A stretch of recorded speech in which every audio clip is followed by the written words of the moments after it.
আজকে আমি শুরু করতে চাচ্ছি আলোচনা প্রাচীন গ্রিক সভ্যতার একটা ঘটনা থেকে।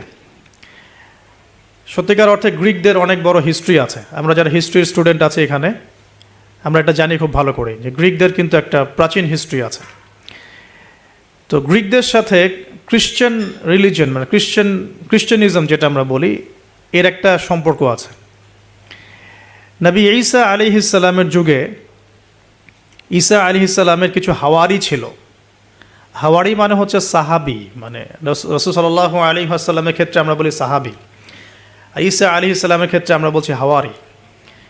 তো ঈসা আলাইহিস সালাম এর যে কাছের হাওয়ারি বা অনুসারী ছিলেন, তাদের মধ্যে দুজনকে তিনি প্রাচীন গ্রিকের, প্রাচীন বলতে বোঝাচ্ছি তৎকালীন সময়কার গ্রিকের একটা ছোট্ট নগরী ছিল। নগরীটার নাম আন্তাকিয়া। নগরীটার নাম হচ্ছে আন্তাকিয়া। এটা কিন্তু এখন সিরিয়ার মধ্যে পড়েছে। আমি কালকে ম্যাপ ঘাটাঘাটি করে দেখেছিলাম, এটা সিরিয়ার মধ্যে পড়েছে আর কি, এখনকার সিরিয়ার মধ্যে। তো এই সিরিয়ার সাথে গ্রিকদের, রোমানদের এবং খ্রিস্টানিজমের একটা সম্পর্ক আছে। এমনকি যখন খালেদ বিন ওয়ালিদ রাদিয়াল্লাহু আনহু তাদের সময় যখন এই যে পারস্য এবং রোম বিজিত হয়েছিল, তখনও কিন্তু এই জায়গাগুলো মুসলিমদের করতলগত হয়েছে। তো এই আন্তাকিয়া শহরের মানুষরা তৎকালীন সময় ছিল মুশরেক। এক কথায় কি ছিল? মুশরেক। আমরা মিলাতে পারি এটাকে আবু জেহেলের যুগের সাথে। আবু জেহেল, আবু লাহাব, উতবা, শাইবার যুগে যেমন একটা সমাজ ছিল শিরকে নিমজ্জিত, মূর্তি পূজা হতো, হ্যাঁ, মাধ্যম পূজা হতো, কবর পূজা হতো, মৃত মানুষের পূজা হতো ইত্যাদি। আবার যেমন আসহাবুল কাহাফের সময় দাকিয়ানুস বাদশার যে যুগটা ছিল, ওইটাও যেমন শিরকের মধ্যে ছিল। আবার ইব্রাহিম আলাইহিস সালামের সময় আজারের যুগটা, নমরুদের যুগটা যেমন ছিল, বা মূসা আলাইহিস সালামের সময় ফেরাউনের যুগটা যেমন ছিল, ঠিক ওই রকমই আন্তাকিয়ার যিনি রাজা ছিলেন, ওই সময়কার যুগটা ছিল শিরক বা কুফরে নিমজ্জিত আর কি। তো এই ছোট্ট রাজ্যটাতে নবী ঈসা আলাইহিস সালাম তাওহীদের দাওয়াত দেওয়ার জন্যে তার দুজন অনুসারীকে পাঠিয়েছিলেন। কয়জন ভাই? দুজন অনুসারীকে পাঠিয়েছিলেন। ওয়াদরিব লাহুম মাসালান আসহাবাল ক্বরিয়া। আল্লাহ পাক এটা সূরা ইয়াসিনের মধ্যে বলেছেন। 13 থেকে প্রায় 32 নম্বর আয়াত পর্যন্ত পুরো লম্বা আলোচনা আছে, কিন্তু এই খুঁটিনাটি বিষয়গুলো সূরা ইয়াসিনের মধ্যে নাই। এগুলো তাফসির আপনাকে ঘাটতে হবে। একটা তাফসির যদি পড়েন মন কলিজা ঠান্ডা হয়ে যাবে, অন্তত একটা, সেটা হলো তাফসিরে জালালাইন। তাফসিরে জালালাইন এটা পড়লে কলিজা ঠান্ডা হয়ে যায়। অন্যগুলো পড়লে কলিজা একটু মনে হয় ক্ষুধা এখনও বাকি আছে আর কি। জালালাইন পড়লে মনে হয় যে ক্ষুধাটা মিটে গেছে, আলহামদুলিল্লাহ। এতটাই গভীর, আলহামদুলিল্লাহ, মাশাআল্লাহ। আমি এটা প্রিফার করি বেশি যে তাফসিরে জালালাইনটা বাসায় কিনবেন, পড়বেন। এটা মাদ্রাসার জন্য যেমন ভালো, জেনারেলদের জন্য ভালো, আর এটা মোটামুটি বাংলা অনুবাদ হয়ে গেছে এখন, আলহামদুলিল্লাহ। তো এখানে নবী ঈসা আলাইহিস সালাম দুজন হাওয়ারি বা দুজন রাসূল বলছি এই অর্থে, যিনি বার্তাবাহক এই অর্থে বলছি, রাসূল পাঠালেন ওই রাজ্যকে তাওহীদের আন্ডারে নিয়ে আসার জন্যে, ওই রাজ্যের মধ্যে তাওহীদের দাওয়াত দেওয়ার জন্য। আমরা এখানে কিন্তু শিক্ষা পাচ্ছি তার দাওয়াত বা দিনের প্রারম্ভিক বিষয় শুরু হবে তাওহীদ থেকে। দিনের প্রাথমিক বিষয় শুরু হবে কি থেকে? তাওহীদ থেকে। দিনের প্রাথমিক বিষয় খেলাফত থেকে শুরু হচ্ছে না। দিনের প্রাথমিক বিষয় কিন্তু রাষ্ট্র কায়েম থেকে শুরু হচ্ছে না, বরং দিনের প্রাথমিক বিষয় শুরু হচ্ছে তাওহীদের দাওয়াত থেকে। এবং দাওয়াত দিবে কারা? এই রকম রাসূল, মুখলেস, আল্লাহ পাকের একজন বাছাইকৃত বান্দা যারা। আমরা তো বাছাইকৃত রাসূল নই, তাহলে আমরা রাসূলদের অনুসারী হওয়ার ক্ষেত্রে যেন পরিপূর্ণতা অর্জন করতে পারি, এটা আমাদের টার্গেট থাকবে। মানে আমরা রাসূল হতে পারছি না, আমাদের এটা দরজা বন্ধ, কিন্তু সাহাবীদের মতো হওয়ার চেষ্টা করতে হবে। মানে আমাদের দরজাটা এখানে আর কি। তো এখন দাওয়াত দিতে গিয়ে তারা যখন শহরে ঢুকলেন, এখানে শহরের রাজার নাম কি ছিল ইত্যাদি মেনশন করা হয় নাই। কোরআন চুপ আছে, আমরাও চুপ আছি, ঠিক আছে। ঢোকার পথেই শহরের শুরুতেই একজন ব্যক্তির সাথে দেখা হলো। এই ব্যক্তি একজন কাঠমিস্ত্রি ছিলেন। কি ভাই? কাঠমিস্ত্রি। তো কাঠমিস্ত্রিকে নজ্জার বলা হয়, আরবি দিয়ে কি বলা হয়? নজ্জার। তো তাকে জিজ্ঞাসা করলেন দুজন রাসূল যে আপনার নাম কি? সে বলছে আমার নাম হাবিব বিন ইসরাইল। হাবিব বিন ইসরাইল। তো তিনি জিজ্ঞাসা করছেন আপনারা এখানে কেন এসেছেন? ওই দুজন রাসূল বলছেন যে আমরা এখানে তাওহীদের দাওয়াত দিতে এসেছি। কোন তাওহীদ, আপনাদের ইলাহকে, আপনাদের রবকে? তখন তিনি ওই রকম করে কথা বলছেন যে যেমনটা ইব্রাহিম আলাইহিস সালাম বলেছেন, আমার রব জীবিতকে মৃত্যু দিতে পারেন, মৃতকে জীবিত করতে পারেন। আমার রব, আমাদের রব আসমান থেকে বৃষ্টি বর্ষণ করেন, সেই বৃষ্টি দিয়ে এই মৃত জমিনকে জীবিত করেন, শস্য ফলান, সেগুলো আমরা খাই। আমাদের রব সূর্যকে পূর্ব দিক থেকে ওঠান, পশ্চিম দিকে ডোবান। এরকম যত বৃত্তান্ত আল্লাহ সম্পর্কে, তাওহীদের যত কথা তাকে শোনানো হলো। তো সে ব্যক্তি একটা প্রশ্ন করে বসলো যে তাহলে কি আমাকে কোনো মোজেজা দেখাতে পারবেন কি না? আপনি যে একত্ববাদের কথা বলছেন, এক আল্লাহর কথা বলছেন, কোনো মোজেজা দেখাতে পারবেন কি না? এখন মনে করেন তো দেখি যে ঈসা আলাইহিস সালামের যুগের মোজেজা কী ছিল। এক এক যুগের মোজেজা কিন্তু এক একটা। মোজেজা বোঝেন কি না? অলৌকিকত্ব, যেটা নবীগণের মাধ্যমে প্রকাশ পায়। এটা আল্লাহর ক্ষমতা, এটা নবীদের ক্ষমতা নয়, কিন্তু আল্লাহ পাকের ক্ষমতা। নবীদের মাধ্যমে আল্লাহ প্রকাশ করান। আল্লাহ পাক এই জামানাতেও আল্লাহ পাকের অলিদের মাধ্যমে ক্ষমতা প্রকাশ করাতে পারেন। আল্লাহ পাক এখনও ক্যাপেবল এটার জন্যে। তো সেরকম মানুষ হতে হবে আগে, সেরকম মানুষ তো হতে হবে। অনেক আল্লাহর বান্দা আছেন, দেখবেন আপনার জন্য দোয়া করছে, আপনার সমস্যা দূর হয়ে গেছে, হয়নি? এমন হয়। তো আল্লাহ পাক, এটা তার ক্ষমতা না, ক্ষমতা কার? আল্লাহ পাকের। এখন ওই সময়কার মোজেজা ছিল কিন্তু কুষ্ঠ রোগীকে ভালো করে দেয়া, মনে আছে? অন্ধত্ব দূর করে দেয়া, এবং মৃত ব্যক্তিকে জীবিত করেছেন ঈসা আলাইহিস সালাম আল্লাহর হুকুমে, মনে আছে? যে যুগের মোজেজা, মানে যে যুগটা, যে বিষয়ে বেশি বৈচিত্র্যময় ছিল, ওই যুগে আল্লাহ পাক ওই মোজেজাই দিয়েছেন। যেমন সুলাইমান আলাইহিস সালামের সময় জিনদের খুব দাপট ছিল, বুঝছেন? তো সুলাইমান আলাইহিস সালামের সময় জিনদের দাপটটা বেশি ছিল। আল্লাহ পাক জিনদের উপর সুলাইমান আলাইহিস সালামকে কন্ট্রোল দিয়ে দিয়েছেন। ওই যে বাতাসে তার সিংহাসন ফ্লাই করতে শুরু করলো, তার আংটির মধ্যে আল্লাহ পাক ক্ষমতা দিয়ে দিলেন। জিনদেরকে যে কাজ করতে বলতো সেই কাজ জিনরা করতে বাধ্য হতো, মনে আছে ঘটনা? আচ্ছা, আবার মুসা আলাইহিস সালামের সময় জাদুবিদ্যার চর্চা হতো, জাদুবিদ্যার চর্চা। এই চর্চা কিন্তু এখনও হয়, এখনও জাদুবিদ্যার চর্চা হয়, ব্ল্যাক ম্যাজিকের চর্চা এখনও হয়। এগুলো থেকে বেঁচে থাকাটা খুব বেশি ইম্পর্টেন্ট, কারণ এগুলোতে ইফেক্টেড হয়ে গেলে অনেক সমস্যা হয়ে যায়। আমি শেষের দিকে প্রশ্নোত্তর পর্বে কিছু আয়াত বলে দেবো আপনাদেরকে ইনশাআল্লাহ। এই কোরআনের আয়াতগুলো নিয়মিত পড়বেন ইনশাআল্লাহ তাআলা। তো ওই সময় আল্লাহ পাক মুসা আলাইহিস সালামকে লাঠি দিয়ে জাদুবিদ্যার বিপরীতে মোজেজা দেখিয়েছেন, মানে যখন যেটা তার বিপরীতে সেই মোজেজা, বুঝতে পারছেন? নবী সাল্লাল্লাহু আলাইহি ওয়াসাল্লামের যুগে কবি সাহিত্যের যুগ চলছে, একদম কাব্য সাহিত্য নিয়ে তারা খুব গর্ব করত। আল্লাহ পাক কোরআন নাজিল করলেন, সব সাহিত্য ধসে গেল। এটা কোরআনের মোজেজা। আবার ঈসা আলাইহিস সালামের সময় চিকিৎসা বিজ্ঞানের খুব জয় জয়কার চলছিল আর কি। চিকিৎসা শাস্ত্র নিয়ে মানুষের অনেক বেশি মানে আগ্রহ ছিল, যেটা এটা দিয়ে এটা হয়, এটা দিয়ে এটা হয়। আল্লাহ পাক তখন এমন মর্যাদা দিয়েছেন যে মৃত মানুষকে জীবিত করে দেখিয়ে দিয়েছেন। তো এই দুই ব্যক্তিকে ওই নাজ্জার হাবিব বিন ইসরাইল, সে ব্যক্তি বলছে যে আমাদেরকে কোনো মোজেজা দেখাতে পারো কিনা। এখন সে বলছে ঠিক আছে, মোজেজা দেখাতে পারবো ইনশাআল্লাহ। আমার এই সন্তান, আমার এই ছেলে দীর্ঘদিন থেকে চোখে অসুখে ভুগছে, এক চোখ নষ্ট হয়ে যাচ্ছে, তুমি শেফা দিতে পারবে কিনা আল্লাহর হুকুমে। আল্লাহ পাকের দরবারে তারা সেজদায় পড়ে গেলেন, আল্লাহর কাছে সাহায্য চাইলেন, তার চোখে হাত বুলালেন, আলহামদুলিল্লাহ চোখ ভালো হয়ে গেল। এগুলো কিন্তু কোনো গালগল্প নয়। এবার হাবিবে নাজ্জার, তার কিন্তু বিশ্বাস হয়ে গেল, হ্যাঁ এটা তাওহীদের ফসল, এটা তাওহীদের ফসল।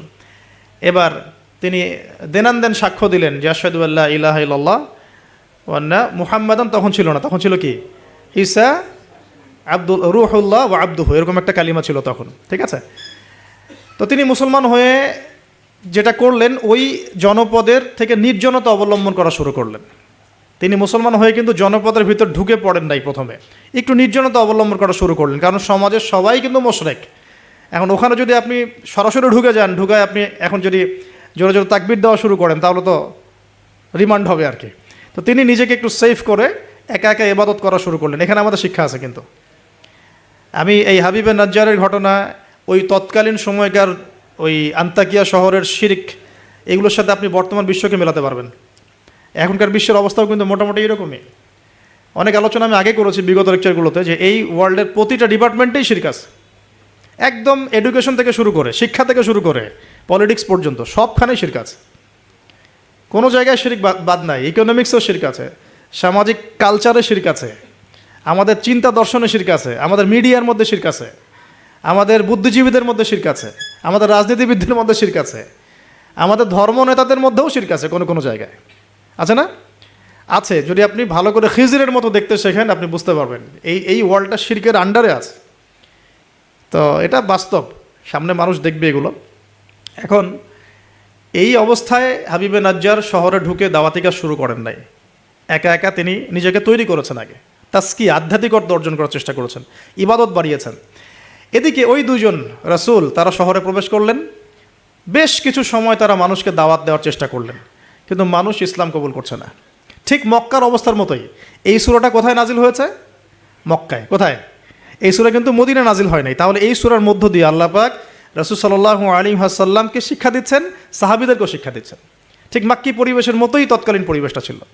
আর মাক্কি পরিবেশ মানে, আমি অনেক দিন আগে বলেছি, মাক্কি পরিবেশ মানে শিরক, মাক্কি পরিবেশ মানে সুদ, রিবা, মাক্কি পরিবেশ মানে হচ্ছে মাদক, মাক্কি পরিবেশ মানে জেনা, ব্যভিচার, মেয়েদের মানহানি আর গোত্রীয় হানাহানি, এগুলো মক্কা। মক্কা মানে এইগুলো যেটা এখনকার ওয়ার্ল্ডে চলছে। আপনি যদি ছোট ছোট সেন্সে চিন্তা করেন না, তাহলে আমাদের সোসাইটিটাও মাক্কি। ছোট সেন্সে চিন্তা করেন, এখানে শিরক দিয়ে ভর্তি, রিবা সুদ দিয়ে ভর্তি, মাদক দিয়ে ভর্তি, মেয়েদের যে জেনা, ব্যভিচার, পর্নোগ্রাফি, এগুলো দিয়ে ভর্তি। আর কি, গোত্রীয় হানাহানি তো আছেই, এটা এখন পলিটিক্যাল হানাহানিতে রূপ নিয়েছে। কোনো কোনো জায়গায় ধর্মীয় হানাহানি হচ্ছে, মসজিদে মসজিদে ভাগাভাগি হচ্ছে। আছে, মক্কার আদর্শ কিন্তু এখনও সমাজের মধ্যে আছে। খালি দার্শনিক দৃষ্টিভঙ্গিতে দেখতে শিখুন, একটু একটু খিদিরের মতো দেখতে শিখুন। এখন দেখুন, এই দুজন রাসূল দাওয়াত দেওয়ার পর, দীর্ঘদিন দাওয়াত দেওয়ার পরে যখন মানুষ ইসলাম কবুল করছে না, তখন তারা প্রকাশ্যে মানে আল্লাহু আকবার, তাকবীর এটা দেওয়া শুরু করেছিলেন। যখনই বের হতেন তার তাকবীর দিতেন, আল্লাহু আকবার, আল্লাহু আকবার, আল্লাহু আকবার, লা ইলাহা ইল্লাল্লাহ, লা ইলাহা ইল্লাল্লাহ। এভাবে প্রকাশ্য দাওয়াত দেওয়া শুরু করলেন। ঠিক আব্দুল্লাহ বিন মাসউদ রাদিয়াল্লাহু আনহুর মতো। নবী সাল্লাল্লাহু আলাইহি ওয়াসাল্লাম একদিন বললেন যে, কে আছো কুরাইশদেরকে কোরআন শোনাতে পারো? তারা তো কোরআন শুনতেই চায় না, কোরআন বললেই কানে আঙ্গুল ঢুকায় দেয়। হ্যাঁ, কোরআন বললেই তারা কাপড় দিয়ে মাথা আবৃত করে, এগুলো কোরআনে আছে কিন্তু।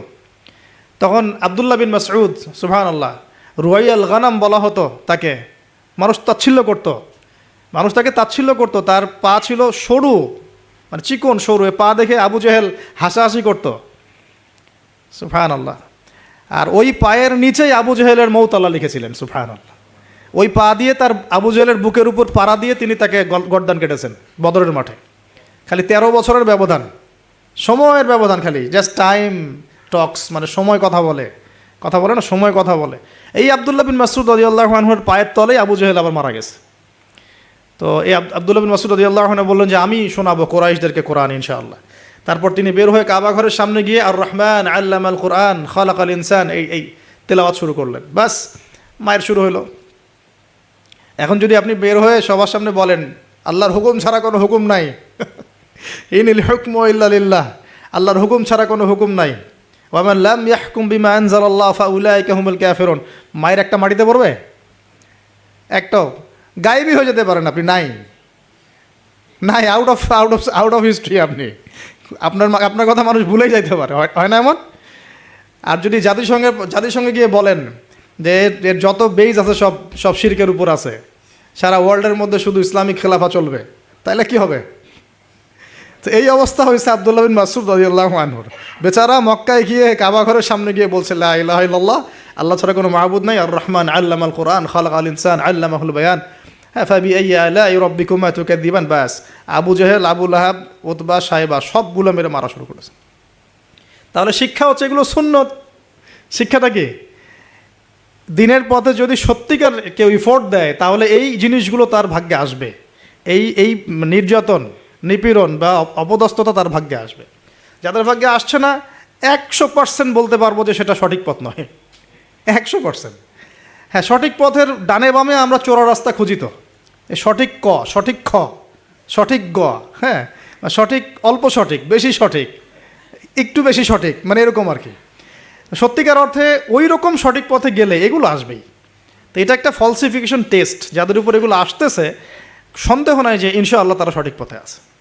তারা সারা দুনিয়া থাক না থাক ওই ব্যক্তি সঠিক পথে আছে, না হলে তার উপরে এগুলো আসতো না। এখন যাই হোক, ওইদিকে যাচ্ছি না আমি। এখানে এই দুজন রাসূল সেম ভূমিকা পালন করলেন। ব্যাস, এবার রাজা তাকে গ্রেফতার করা শুরু করলো। কোন রাজা? আন্তাকিয়া শহরের রাজা।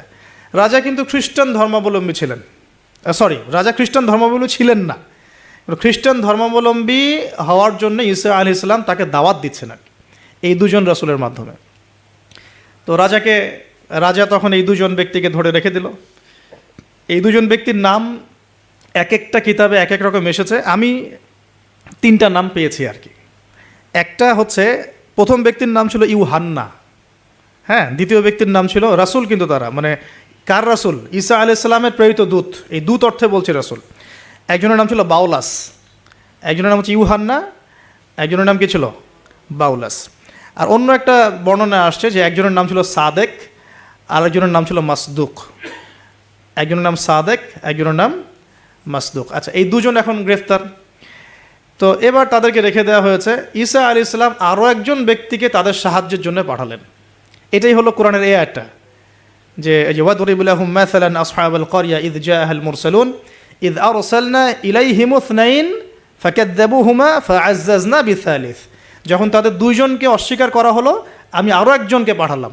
এই আরও একজনের নাম হচ্ছে আপনার শামউন। কি নাম?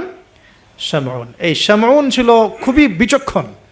এখান থেকে আমাদের শিক্ষা আছে একটা, যারা দাওয়াতি কাজ করতে চান, দিন নিয়ে চলতে চান, দিন প্রচার করতে চান, বা দিন নিয়ে বড় স্বপ্ন দেখেন, এই শামউনের মধ্যে শিক্ষা আছে।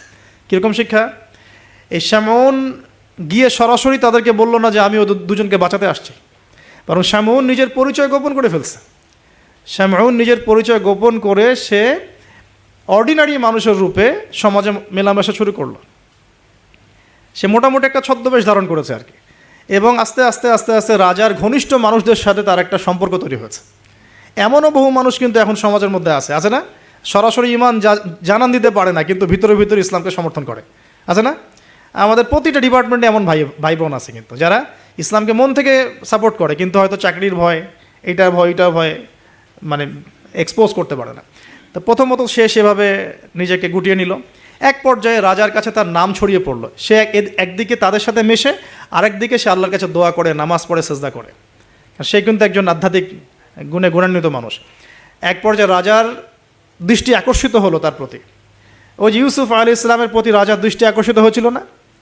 স্বপ্নের ব্যাখ্যা কেউ দিতে পারে না, ইউসুফ দিয়ে দিলেন, 7 বছর দুর্ভিক্ষ হবে, ওকে আমার কাছে নিয়ে আসো, ওকে আমার কাছে নিয়ে আসো, ওকে আমার কাছে নিয়ে আসো, আমি তাকে আমার নিকটস্থ কাছের মানুষ বানিয়ে দিব। তো রাজা বা শাসক যদি সৎ হন, মনের মধ্যে যদি সততা থাকে না, তিনি খুঁজে বের করতে পারবেন কার দ্বারা আসলে জাতির খেদমত হওয়া সম্ভব। এটা দায়িত্ব তাদের, খুঁজে বের করা যে কোন কোন মানুষদেরকে কাছে নিয়ে আসলে দেশের বা জাতির খেদমত হবে। এই সৎ সাহস তো সবাই দেখাতে পারে না এখন এই ব্যক্তি, এই রাজা মোটামুটি এদিক থেকে বিচক্ষণ ছিল। সে এই শামউনকে কাছাকাছি নিয়ে আসলো, নিয়ে এসে বলল যে তোমার সব কথাবার্তা আমার কাছে খুব ভালো মনে হয়, তোমার জ্ঞানতাত্ত্বিক কথাবার্তাগুলো তুমি বলো, এগুলো খুব ভালো মনে হয়, তো তুমি আমার কি উপকার করতে পারো? তো শামউন বলছে যে আমি শুনেছি যে আপনার জেলখানায় 2জন ব্যক্তি আছে। কোন 2জন? আগে দুজন গ্রেপ্তার। তো তাদের ব্যাপারে আপনার কি মন্তব্য? আমার মন্তব্য, আমি আসলে ভাবার সময় পাইনি তাদেরকে নিয়ে, রাজা খুব ব্যস্ত ছিল। তাকে আমার কাছে নিয়ে আসেন, আমি কিছু কথা বলতে চাই তাদের সাথে। শামউনের কথা শুনে রাজা নিয়ে আসলেন তাদের 2জনকে। এবার শামউন কৌশলে এই 2 ব্যক্তির মাধ্যমে রাজাকে দাওয়াত দিচ্ছে। শামউন এদেরকে বলছে যে তোমরা কোন আল্লাহর ইবাদত করো, কোন আল্লাহর কথা বলছো, আমাদের এখানে তো এমন কোনো আল্লাহ নাই। তখন তারা আবার ব্যাখ্যা দিচ্ছে, আমরা সেই আল্লাহর কথা বলি যে আল্লাহ ছাড়া কোনো ইলাহ নাই, যিনি আসমান থেকে বৃষ্টি বর্ষণ করেন, যিনি মৃতকে জীবিত করেন, ইত্যাদি ইত্যাদি। তাওহীদের সব কথা তারা বলা শুরু করলেন, এবং রাজা কিন্তু শুনছে। শোনার মাধ্যমকে শামউন নিজে। তাহলে এখানে আমাদের শিক্ষা আছে না? তা আপনারা একটু ইসলামের পথে আসলেই সমাজ থেকে ডিসকানেক্টেড হতে চান কেন? সমাজের মধ্যেই থাকতে হবে, সমাজের মধ্যে থেকেই আপনি সমাজের ভিতর ইসলাম ছড়িয়ে দিবেন ইনশাআল্লাহ। ঠিক আছে? ইনশাআল্লাহ একদিন সমাজ পরিবর্তন হবে। আমরা যদি সমাজ থেকে ডিসকানেক্টেড হয়ে যাই তাহলে তো সমাজ নষ্ট হয়ে যাবে। তো দেখুন, অনেক যুবক ছেলে আমাদেরকে বলে, ভাইয়া নামাজ পড়তাম না, এখন নামাজ পড়ি, এখন বিসিএস পরীক্ষা দিব না ভাবছি। কেন দিবেন না? ওর সাথে কী সম্পর্ক, ওর সাথে কী শত্রুতা? আপনি আরও বড় বড় পোস্টে যান, মানুষকে তাওহীদের দাওয়াত দেন, তাওহীদ প্রতিষ্ঠার চেষ্টা করেন, আল্লাহ হেফাজত করুন, আল্লাহ তৌফিক দান করুন। এখন এই শামউনের থ্রু দিয়ে এই 2 ব্যক্তি রাজাকে দাওয়াত দিলেন, মাশাআল্লাহ। এবার রাজা জিজ্ঞাসা করছে যে কোনো মোজেজা আছে নাকি, কোনো অলৌকিকত্ব দেখাতে পারবে? আমরা যে আল্লাহর ইবাদত করি, মাঝে মাঝে কিন্তু জিনের উপাসনা করলে কিছু অলৌকিকত্ব দেখা যায়, অলৌকিকত্ব না মানে ভেলকিবাজি দেখানো যায় আর কি। দেখবেন জিনতাত্ত্বিক যারা চর্চা করে দেখবেন ভেলকি দেখায় মানুষকে। আপনি কোনো কবিরাজের কাছে গিয়েছেন, আপনাকে বলে দিবে যে 2 বছর আগে তুই এটা করছিলি না, এরকম কিন্তু বলে দেবে। আপনাকে ধাক্কা লাগলো যে হ্যাঁ তাই তো, আমার তো এমন হয়েছে। আসলে ও যে জিনের উপাসনা করে, ওই জিন আপনার যে কারিন আছে এর সাথে কানেকশন ফিক্স করে আর কি। কারণ আপনার জিন ফিউচার জানে না, কিন্তু আপনার জিন তো আপনার হিস্ট্রি জানে। আপনার জিন আপনার হিস্ট্রি জানে। তো তখন আপনার কাছে মনে হলো হ্যাঁ তাই তো, আমি তো অমুক দিন অমুক মেয়ের জন্য দাঁড়াইছিলাম ওইখানে। হ্যাঁ আচ্ছা ঠিক আছে। এখন সে বলল যে হ্যাঁ আমরা মৌজাদা দেখাবো ইনশাল্লাহ। কি মৌজাদা? 7 দিন আগে একটা বাচ্চা ওই ওই রাজ দরবারে মারা গেছে। কয়দিন আগে? দাফন হয়নি এখনো, 7 দিন আগে মারা গেছে, লাশ সংস্কার হয়নি, লাশের অবস্থাও ভালো না। এখন এই 2 ব্যক্তি আল্লাহর কাছে দোয়া করলেন, আল্লাহ আজকে যদি তুমি মোজেজা আমাদের হাত দিয়ে আমাদের মাধ্যমে দেখাও, ইনশাআল্লাহ এরা তাওহীদের উপর চলে আসবে। তো আল্লাহ রাব্বুল আলামিন মুআজিজা দেখালেন, ওই 7 দিনের মৃত বাচ্চা জীবিত হয়ে উঠল। এবার জীবিত হয়ে সে বলে উঠল যে আমি আসমানে দেখেছি, এই বাচ্চা বলছে এবার, আমি আসমানে দেখেছি একজন সুন্দর মানে চুলের বর্ণনা দেওয়া হয়েছে যে আমরা যেটাকে সিল্কি চুল বলি আর কি, লম্বা কাত পর্যন্ত সিল্কি চুলওয়ালা একজন মানুষ, একজন ব্যক্তি 3 জনের জন্যে আল্লাহর কাছে দোয়া করছে। কয়জনের জন্যে? তার মানে সে মেবি ঈসা আলাইহিস সালামের দিদার পেয়েছে, মেবি, আল্লাহ ভালো জানেন, এটা বারজাক। এখন রাজা এবার হকচকিয়ে গেল 3 জনকে, কে আমরা তো 2 জন জানি, 3 জনকে। তখন ওই ব্যক্তি বলছে শামউন একজন, এই ব্যক্তি একজন। তখন শামউন দেখলেন যে রাজার এর উপর বেশ প্রতিক্রিয়া সৃষ্টি হয়েছে কথার উপরে। তখন শামউন আরও বড় চাপ দিল এই 2 জনকে যে না, তোমাদের এটা হয়তো কোনো জাদু হতে পারে। শামউন, তোমাদের কোনো জাদু হতে পারে, আমাদের এই রাজার এক মেয়ে মারা গেছেন, তোমরা পারলে তাকে জীবিত করে দেখাও দেখি। এবার তারা 2 জন আবার সেজদায় পড়ে গেলেন, আল্লাহর কাছে দোয়া করলেন। আল্লাহ রাব্বুল আলামিন ওই রাজার দীর্ঘদিন আগে মৃত্যুবরণকারী একজন মেয়ে, তাকে কবর থেকে জীবিত করে তুলে দিলেন ইনশাআল্লাহ। এই মেয়ে একই কথা বলছে যে আমরা দেখেছি এই 3 জনের জন্য একজন ব্যক্তি আল্লাহর কাছে দোয়া করছে। এবার মাশাআল্লাহ মুআজিজা প্রকাশ পেয়ে গেল। কিন্তু এই মুআজিজা প্রকাশ পাওয়ার পরেও আপনারা তো জানেন যে ফেরাউনের সামনে কতগুলো মুআজিজা দেখানো হয়েছে, 9টা। কয়টা? 9টা। একবারে 9টা না, কিন্তু ব্যাক টু ব্যাক বছরে বছর 9টা। তারপরে কি ফেরাউন ঈমান আনছে? আবু জেহেলের সামনে কতগুলো মুআজিজা আসছে, সে কি ঈমান আনছে? যাদের সামনে কি ইব্রাহিম আলাইহিস সালামের মতো মানুষ থাকা সত্ত্বেও সে কি ঈমান আনছে? এরকম বহু মানুষ পৃথিবী থেকে চলে গেছে যাদের সামনে অগণিত মুআজিজা আসার পরেও ঈমান নিয়ে আসে না। আবার অনেক মানুষ এক দোয়ার বরকতে ঈমান নিয়ে চলে আসছে। খালিদ বিন ওয়ালিদের কথা শুনুন। খালিদ বিন ওয়ালিদ রাদিয়াল্লাহু আনহু উহুদে যুদ্ধ করেছেন ইসলামের এগেনস্টে। যখন নবী সাল্লাল্লাহু আলাইহি ওয়াসাল্লাম বিদায় হজের আগে যখন তিনি ওমরা করেছেন, বিদায়ের ওমরা হজটা কাজা করেছেন, ওই সময় তিনি এসে শুধু একটা চিরকুট লিখে দিয়েছিলেন যে যদি খালিদ মুসলমান হতো তাহলে তার জন্য কতই না ভালো হতো। নবীজি এটাও বলেননি খালিদ আসো ইসলাম কবুল করো, তোমার আগের সব গুনাহ মাফ হয়ে যাবে, এটা এতটুকু বলেন নাই। নবীজি বলেছেন, খালি চিরকুটে লিখে দিয়েছেন যে যদি খালিদ ইসলাম কবুল করতো তাহলে কতই না ভালো হতো। এই একটা কথাই তার মনে এমন দাগ কেটেছে, তিনি নিজে গিয়ে মদিনা ইসলাম কবুল করে আসছেন। আর তারপরে তো জানেন তার হাতে ইসলামের কতগুলো বিজয় হয়েছে, প্রায় 80 থেকে 100টা ব্যাটেল তিনি লড়ছেন ইসলামের জন্য, এবং কোনো ব্যাটেলেই তিনি কিন্তু পরাজিত হন নাই। তাকে বলা হয় সাইফুল্লাহ, আল্লাহর তরবারি। এখানে একটা কথা বলি, এই মানুষকেও শয়তান ওয়াসওয়াসা দিত। এই খালিদ বিন ওয়ালিদ রাদিয়াল্লাহু আনহুকেও এই যে বললাম না, চোখ লাগা, বদনজর, ওয়াসওয়াসা, এই সমস্যা হতো। এই সমস্যাগুলো আমাদেরও হয়, হ্যাঁ, এবং এই অনলাইনের মাধ্যমে এটা বেশি হয়। তখন তিনি এসে নবীজিকে বলছিলেন যে আমাকে একটা দোয়া শিখায় দেন ইয়া রাসূলুল্লাহ। তিনি কিন্তু বীর বিক্রম, একজন সাহসী বীর সাহাবী। নবী সাল্লাল্লাহু আলাইহি ওয়াসাল্লাম তাকে দোয়া শিখিয়ে দিয়েছেন যে আউযু বিকালিমাতিল্লাহি তাম্মা মিন কুল্লি শাইতানিন ওয়া হাম্মা ওয়া মিন কুল্লি আইনিন লাম্মা। আরেকটা জায়গা আছে আউযু বিকালিমাতিল্লাহি তাম্মাতি মিন গাদাবিহি ওয়া ইকাবিহি ওয়া শাররি ইবাদিহি ওয়া মিন হামাজাতি শায়াতিন ওয়া আন ইয়াহদুরুন। তো দেখেন কোথা থেকে কোথায় আসলাম। এখন মুআজিজা দেখার পরেও তো বহু রাষ্ট্রপ্রধান ইসলাম কবুল করেছে। এখনও তো আপনার সামনে আমার সামনে মুআজিজা পড়ে আছে। কি মুআজিজা? কোরআন। কেউ কোরআন নিয়ে একটা ভুল প্রমাণ করুক, একটা বিধান প্রমাণ করুক যে মানবতা বিরোধী, বা এটা এই যুগে চলে না, ওই যুগে চলতো, এর মধ্যে এক জাররা পরিমাণ ভুল কেউ বের করতে পারে কিনা দেখুক। তারপরেও তো মানুষ কোরআন মেনে চলছে না। ব্যাপারটা এরকম হচ্ছে না? এখন রাজার সামনে অনেকগুলো মুআজিজা দেখানো হয়েছে ঠিকই, কিন্তু রাজা তাদেরকে কবুল করে নাই। ফিনিশিং হলো এটা। এবার এই 3 জনকে শাস্তি দেওয়া হবে। শামউনের আসল রূপ তো প্রকাশ পেয়ে গেছে। এবার শামউনের কি আসল রূপ প্রকাশ পেয়ে গেছে। এবার তিনজনকে শাস্তি দেওয়ার প্ল্যান করা হয়েছে। তখন তারা আল্লাহর কাছে দোয়া করলেন যে আল্লাহ আমাদেরকে এই জালেমের জুলুম থেকে আল্লাহ হেফাজত করো। তো তাদেরকে আটকে রাখা হয়েছে, পাথর নিক্ষেপ করে হত্যা করা হবে, এটা হচ্ছে রায় ওদের। ওই সময়কার রায়গুলো এমন ছিল, রজম করে হত্যা করা হবে, বা বড় বড় কিছু গাভী ছিল ওদের, সোনার দিয়ে তৈরি বা পিতল দিয়ে তৈরি, এর ভিতরে মানুষকে ঢুকিয়ে নিজ দিয়ে আগুন জ্বালিয়ে দেওয়া হতো। চিন্তা করতে পারেন। তারপরে শুলদণ্ড ছিল, পিছনের রাস্তা দিয়ে লোহা আছে না, পেঁচানো লোহা বাকিয়ে ঢুকিয়ে মাথার মগজ দিয়ে বের করে দেওয়া হতো। এগুলো ছিল শুলদণ্ড। একজন সাহাবী খুবাইব রাদিয়াল্লাহু আনহুকে এইভাবে দণ্ড দিয়ে হত্যা করা হয়েছে, নাউযুবিল্লাহ। সুবহানাল্লাহ। আল্লাহ পাক তাকে জান্নাতের শীর্ষ মর্যাদা দান করুন, দোয়া করে। তো এবং তিনি ওই যে বলেছিলেন ইন্তেকালের আগে, লাস্তু উবালি হিনা উকতালু মুসলিমান আলা আই জামবিন কানা লিল্লাহি মাসরুই। ওনাকে বলা হচ্ছিল যে তোমার জায়গায় মুহাম্মদ সাল্লাল্লাহু আলাইহি সাল্লামের যদি নখ কেটে ফেলি তুমি কি মুক্তি নিবা? তো তখন তিনি বলেছিলেন যে লাস্তু উবালি হিনা উকতালু মুসলিমান, আমি কোনো পরোয়াই করি না যখন আমাকে মুসলমান রূপে শহীদ করা হচ্ছে। আলা আই জামবিন কানা লিল্লাহি মাসরুই, আমাকে যেদিকেই পাশ ফেরানো হোক না কেন সেটা আল্লাহর জন্যই।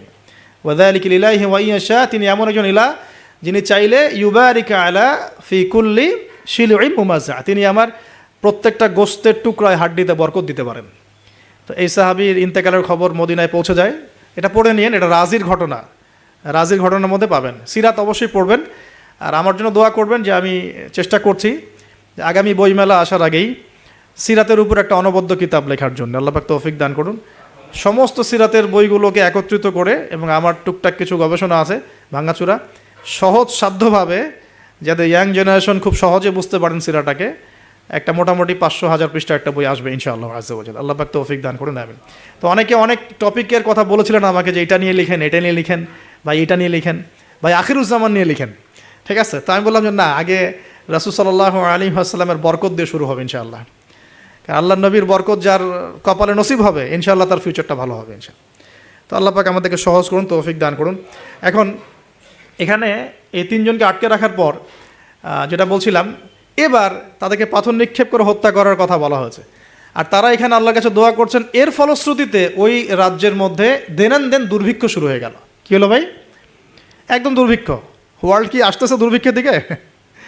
আসতেছে, সবর করেন। তো এখন আমি একটা লেকচারে বলেছিলাম যে এই ইকোনমিক স্যাংশন বা ইকোনমিক ইনফ্লুয়েশন যেগুলো হয়, এগুলো থেকে বাঁচার জন্য সূরা ইউসুফের মধ্যে একটা হেদায়েত আছে। ওই সূরা ইউসুফ আলাইহিস সালামের 7 বছর মেয়াদি যে পরিকল্পনা, ওই পরিকল্পনা যদি কেউ বাস্তবায়ন করে, কোনো রাষ্ট্রে দুর্ভিক্ষ হবে না ইনশাল্লাহ। যদি হয়ও, আল্লাহর হুকুমে যদি হয়ও, ইনশাল্লাহ জনগণ না খেয়ে মরবে না। ওই 7 বছরের মেগা পরিকল্পনা কি সেটা একটু সূরা ইউসুফ ঘাটে দেখেন। তার মূল জিনিসটাই হচ্ছে অপচয় নষ্ট করা, অপচয়টাকে রোধ করা। অপচয় নষ্ট করা না, মানে অপচয়কে রোধ করা, সমস্ত রকম অনিয়ম বন্ধ করা, এবং ফিউচারের জন্যে খাবার এবং সম্পদগুলো সঞ্চয় করতে থাকা। যেমন আমরা কিন্তু অনেক অপচয় করি, খাবার নষ্ট করি, গ্যাস নষ্ট করি, তেল নষ্ট করি, নষ্ট করি, কিন্তু আবার প্রয়োজনের চেয়ে বেশি ব্যবহার করি। আবার দেখা যায় যে অনেক প্রকল্প হাতে নিচ্ছি কিন্তু পুরোপুরি বাস্তবায়িত হচ্ছে না, দুর্নীতি হচ্ছে, ইত্যাদি ইত্যাদি। এগুলোকে যদি বন্ধ করা যায়, আপনি ইন ফিউচার একটা জাতির ইকোনমিক বিষয়টা সাস্টেইন করতে পারবেন ইনশাআল্লাহ। তো আমি ইকোনমিক্স নিয়ে অন্য একদিন ইনশাআল্লাহ কোনো একটা সেমিনার করবো ইনশাআল্লাহ তাআলা। আজকে বলছি এতটুকু যে ইউসুফ আলাইহিস সালামের অর্থনৈতিক যে মেগা পরিকল্পনা 7 বছর, এটা যে নিতে পারবে, যে সমাজ, যে রাষ্ট্র, গেইন করবে ইনশাআল্লাহ, সাকসেস। তো এই জিনিসগুলো আমাদের ঊর্ধ্বতন কর্তৃপক্ষদেরকে বোঝানো উচিত, দাওয়াতটা পৌঁছানো উচিত। হয়তো বা তারা জানেন না, এমন হতে পারে যে তাদেরকে যুগের সাথে তাল মিলিয়ে কেউ বোঝাতে পারেনি এখন পর্যন্ত, এমন হতে পারে। এই জন্য আমরা সবার প্রতি আমভাবে দাওয়াতের নসিহত করব, কারোর প্রতি আমরা কোনো শত্রুতা পোষণ করতে যাব না। কারণ আমাদের সমাজের এই মানুষগুলো কিন্তু আমাদেরই ভাই, আমাদেরই বোন, আমরাই। তো হয়তো কেউ হেদায়েত পেয়েছে, কেউ পায় নাই, কেউ বুঝে আসছে, কেউ আসে নাই, ইত্যাদি।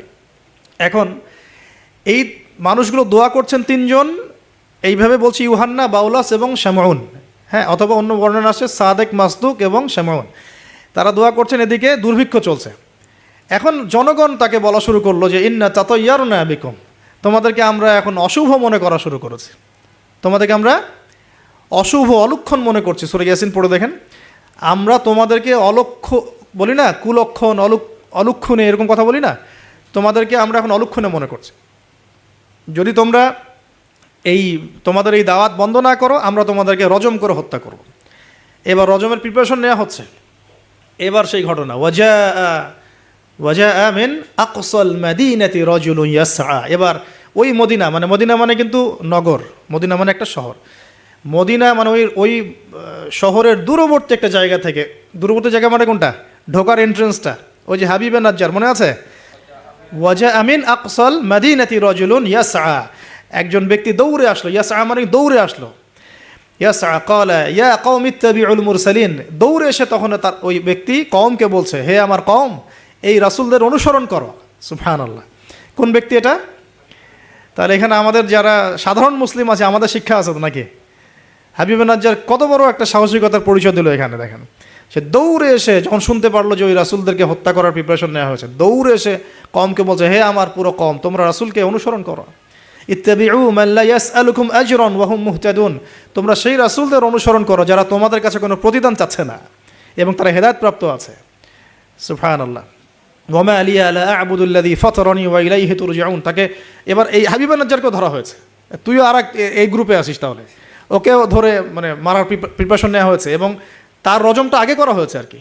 এই তাফসীর বলছে যে এই রজমটা আগে করা হয়েছে, শেষ পর্যন্ত এই রাসূলদেরকে হত্যা করা হয়েছে কিনা এটা আমি স্পষ্ট করে পাইনি, কিন্তু এই হাবিবে নাজ্জারকে যে হত্যা করা হয়েছে এটা স্পষ্ট করে পেয়েছে, একদম স্পষ্ট করে জালালাইনে আসছে এই জিনিসটা। এখন এই তাকে ধরা হলো, তুইও তাদের গ্রুপের মধ্যে একজন। তো সে বলছে, ওয়া মা লিয়া লা আ'বুদুল্লাযী ফাতারানি ওয়া ইলাইহি তুরজাউন, আমি কেন আল্লাহর ইবাদত করব না? তার অ্যান্সারটা এরকম, আমি কেন আল্লাহর ইবাদত করব না যে আল্লাহ আমাকে এভাবে সৃষ্টি করেছেন এবং তার কাছে আমাকে ফিরে যেতে হবে? কোন লজিকে আমি তার ইবাদত করব না? মানে তাওহীদের যত রকম সংজ্ঞা তিনি শেখালেন, বললেন, বুঝালেন, মানুষ বুঝতে চাইল না। এবার তাকে রজম করা হচ্ছে এবং সুবহানাল্লাহ, ওয়া মা লিয়া লা আ'বুদুল্লাযী ফাতারানি ওয়া ইলাইহি তুরজাউন আ'তাখিযু মিন দুনিহি আলিহা ইন ইউরিদনি রহমানু বিদুররিন লা তুগনি আন্নি শাফাআতুহুম শাইআ ওয়া লা ইউনকিযুন ইন্নী ইযাল লাফি দালালিম মুবিন। তিনি বলছেন যে আল্লাহ আমাকে সৃষ্টি করেছেন সে আল্লাহর আমি ইবাদত না করে আমি কার ইবাদত করব? আল্লাহ রাব্বুল আলামিন যদি আমাকে কোনো কল্যাণ করতে চান কেউ ঠেকাতে পারবে না, আল্লাহ পাক যদি কোনো অকল্যাণ করতে চান কেউ আমাকে বাঁচাতে পারবে না। আর আমি যদি এই তাওহীদ জানার পরেও শিরকে যাই তাহলে আমি স্পষ্ট বিভ্রান্তির মধ্যে থাকবো। তার লজিকগুলো কত চমৎকার। এবার তাকে হত্যা করা হচ্ছে আর কি। হ্যাঁ, সুবহানাল্লাহ। ইন্নী ইযাল লাফি দালালিম মুবিন ইন্নী আমানতু বিরাব্বিকুম ফাসমাউন। সে বলছে, ইন্নী আমানতু বিরাব্বিকুম ফাসমাউন, তোমরা আমাকে হত্যা করছো কিন্তু জেনে রাখো যে আমি, তোমরা শুনে রাখো, জেনে রাখো না, ফাসমাউন তোমরা শুনে রাখো, তোমরা আমাকে হত্যা করছো করো কিন্তু শুনে রাখো যে আমি ঈমান এনেছি আমার রব এবং তোমাদের সবার রবের প্রতি। আমি তোমাদের এইসব তন্ত্রমন্ত্র শিরিক কুফর এসবে বিশ্বাস করি না। এবং এই রজমে যখন তার মৃত্যু হয়ে যায় বলা হচ্ছে যে মৃত্যুর আগেই অথবা মৃত্যুর সময় তাকে আল্লাহ রাব্বুল আলামিন তার জান্নাতের ঘরটা দেখালেন। সুবহানাল্লাহ। এবং তাকে বলা হচ্ছে যে কিলা দুখুলিল জান্নাহ ক্বালা ইয়া লাইতা কওমি ইয়ালামুন। সুবহানাল্লাহ। ক্বালা ইয়া লাইতা কওমি ইয়ালামুন, তখন যে বলছে হায় আমার জনপদ, হায় আমার কওম, যদি তারা জানতো, যদি তারা বুঝতো যে আল্লাহ পাক আমাকে কি পরিমাণ নেয়ামত দিয়েছেন, কোন জান্নাতে আমি আছি, এইটা যদি আমার জনগণ বুঝতো তাহলে সবাই ঈমান নিয়ে আসতো।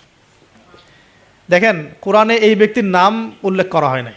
ওয়াজা আমিন আকসাল মাদিনাতি রাজুল, মানে দূরবর্তী জায়গা থেকে একজন লোক ছুটে আসছে। কে সেই লোক আল্লাহর কাছে এটা বড় কথা নয়, মানে নামটা কি সেটা বড় কথা নয়, তার আকীদাটা কি, তার আমলটা কি, তার তাওহীদটা কি, এটা সবচেয়ে বড় কথা। তো এখন এই হাবিবে নাজ্জারের এই শাহাদাত হয়ে গেল এবং আন্তাকিয়াবাসীর উপরে এবার কি হলো আল্লাহ পাক সেটাও বলছেন। তাওহীদের স্পষ্ট দাওয়াত পাওয়ার পর যখন তারা স্বীকার করলো না, তারা আবু জেহেলের মতো আচরণ করলো, আবু লাহাবের মতো আচরণ করলো, উতবা সাহেবার মতো আচরণ করলো, ওই ফেরাউন নমরুদ তাদের মতো আচরণ করলো। হিস্ট্রি কিন্তু একই, সব একই জনপদে ঘুরছে গেলে। এই মুশরিকদের মতো আচরণ যখন অব্যাহত থাকলো, আল্লাহ পাক বলছেন যে আমি তাদের উপরে কোনো বড় সেনাবাহিনী পাঠাই নাই, আমি তাদের উপরে কোনো বড় সেনাবাহিনী পাঠাই নাই, কোনো বাহিনী নাজিলও করি নাই, শুধু ছিল এটা সয়হাতান ওয়াহিদা, একটা মাত্র বড় বিকট চিৎকার। ইন কানাত ইল্লা সয়হাতান ওয়াহিদা, শুধুমাত্র একটা বজ্রনিনাদ, প্রচণ্ড শব্দে আল্লাহ পাক পুরো কওমকে ধ্বংস করে রেখে দিলেন একশেষ। এই কওমে কতজন মানুষ ছিল? হয়তো বা 1 লাখ, 2 লাখ, 3 লাখ, 4 লাখ, 5 লাখ, 10 লাখ, আল্লাহ ভালো জানেন। এর মধ্যে 4 জন ব্যক্তির নাম আমরা পাচ্ছি তাওহীদপন্থী। ওই 4 জন ব্যক্তিকে কেন্দ্র করে ইয়াসিন আয়াত নাজিল হয়েছে। রাসূল সাল্লাল্লাহু আলাইহি ওয়াসাল্লাম মক্কায় হয়তো হাজার হাজার মানুষ ছিল, কিন্তু আমরা আবু বকর, ওসমান, ওমর, আলীর নাম মনে রাখছি। আসহাবুল কাহাফের মধ্যে হয়তো হাজার হাজার লাখ লাখ মানুষ ছিল, কিন্তু আমরা ওই 7 জন বা 9 জন যুবকের কথা মনে রাখছে। খেয়াল করে দেখেন, ইব্রাহিম আলাইহিস সালামের সময় হয়তো লাখ লাখ মানুষ ছিল সমাজের মধ্যে, কিন্তু আমরা মনে রাখি ইব্রাহিম আলাইহিস সালাম, লূত আলাইহিস সালামের কথা, বিবি সারা আলাইহিস সালামের কথা, হাজারা আলাইহিস সালামের কথা, এই কয়জন মানুষের কথা, ইসমাইল, ইসহাক।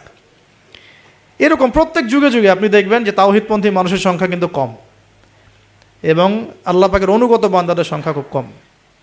এই ঘটনাটা আল্লাহ রাব্বুল আলামিন এই আন্তাকিয়াবাসীর এই ঘটনাটাকে সূরা ইয়াসিনের এই 13 থেকে প্রায় 32 নম্বর আয়াত পর্যন্ত পুরোটা নিয়ে আসছেন। এবং এর মধ্য দিয়ে আল্লাহ রাব্বুল আলামিন আমাদেরকে যে মেসেজগুলো দিতে যাচ্ছেন সেটা হলো, যে পয়েন্ট আকারে ফাইন্ড আউট করি। দেখুন, এক, ফার্স্ট অফ অল রাসূলদের কাজ যারা করবেন, মানে রাসূলের কাজ মানে কি, দাওয়াতি কাজ, তাবলীগের কাজ, মানুষকে তাওহীদের প্রচার করবেন, দিনের ফিকির করবেন, দিন নিয়ে দিন প্রতিষ্ঠার স্বপ্ন দেখবেন, তাদেরকে সর্বপ্রথম আগে তাওহীদপন্থী হতে হবে।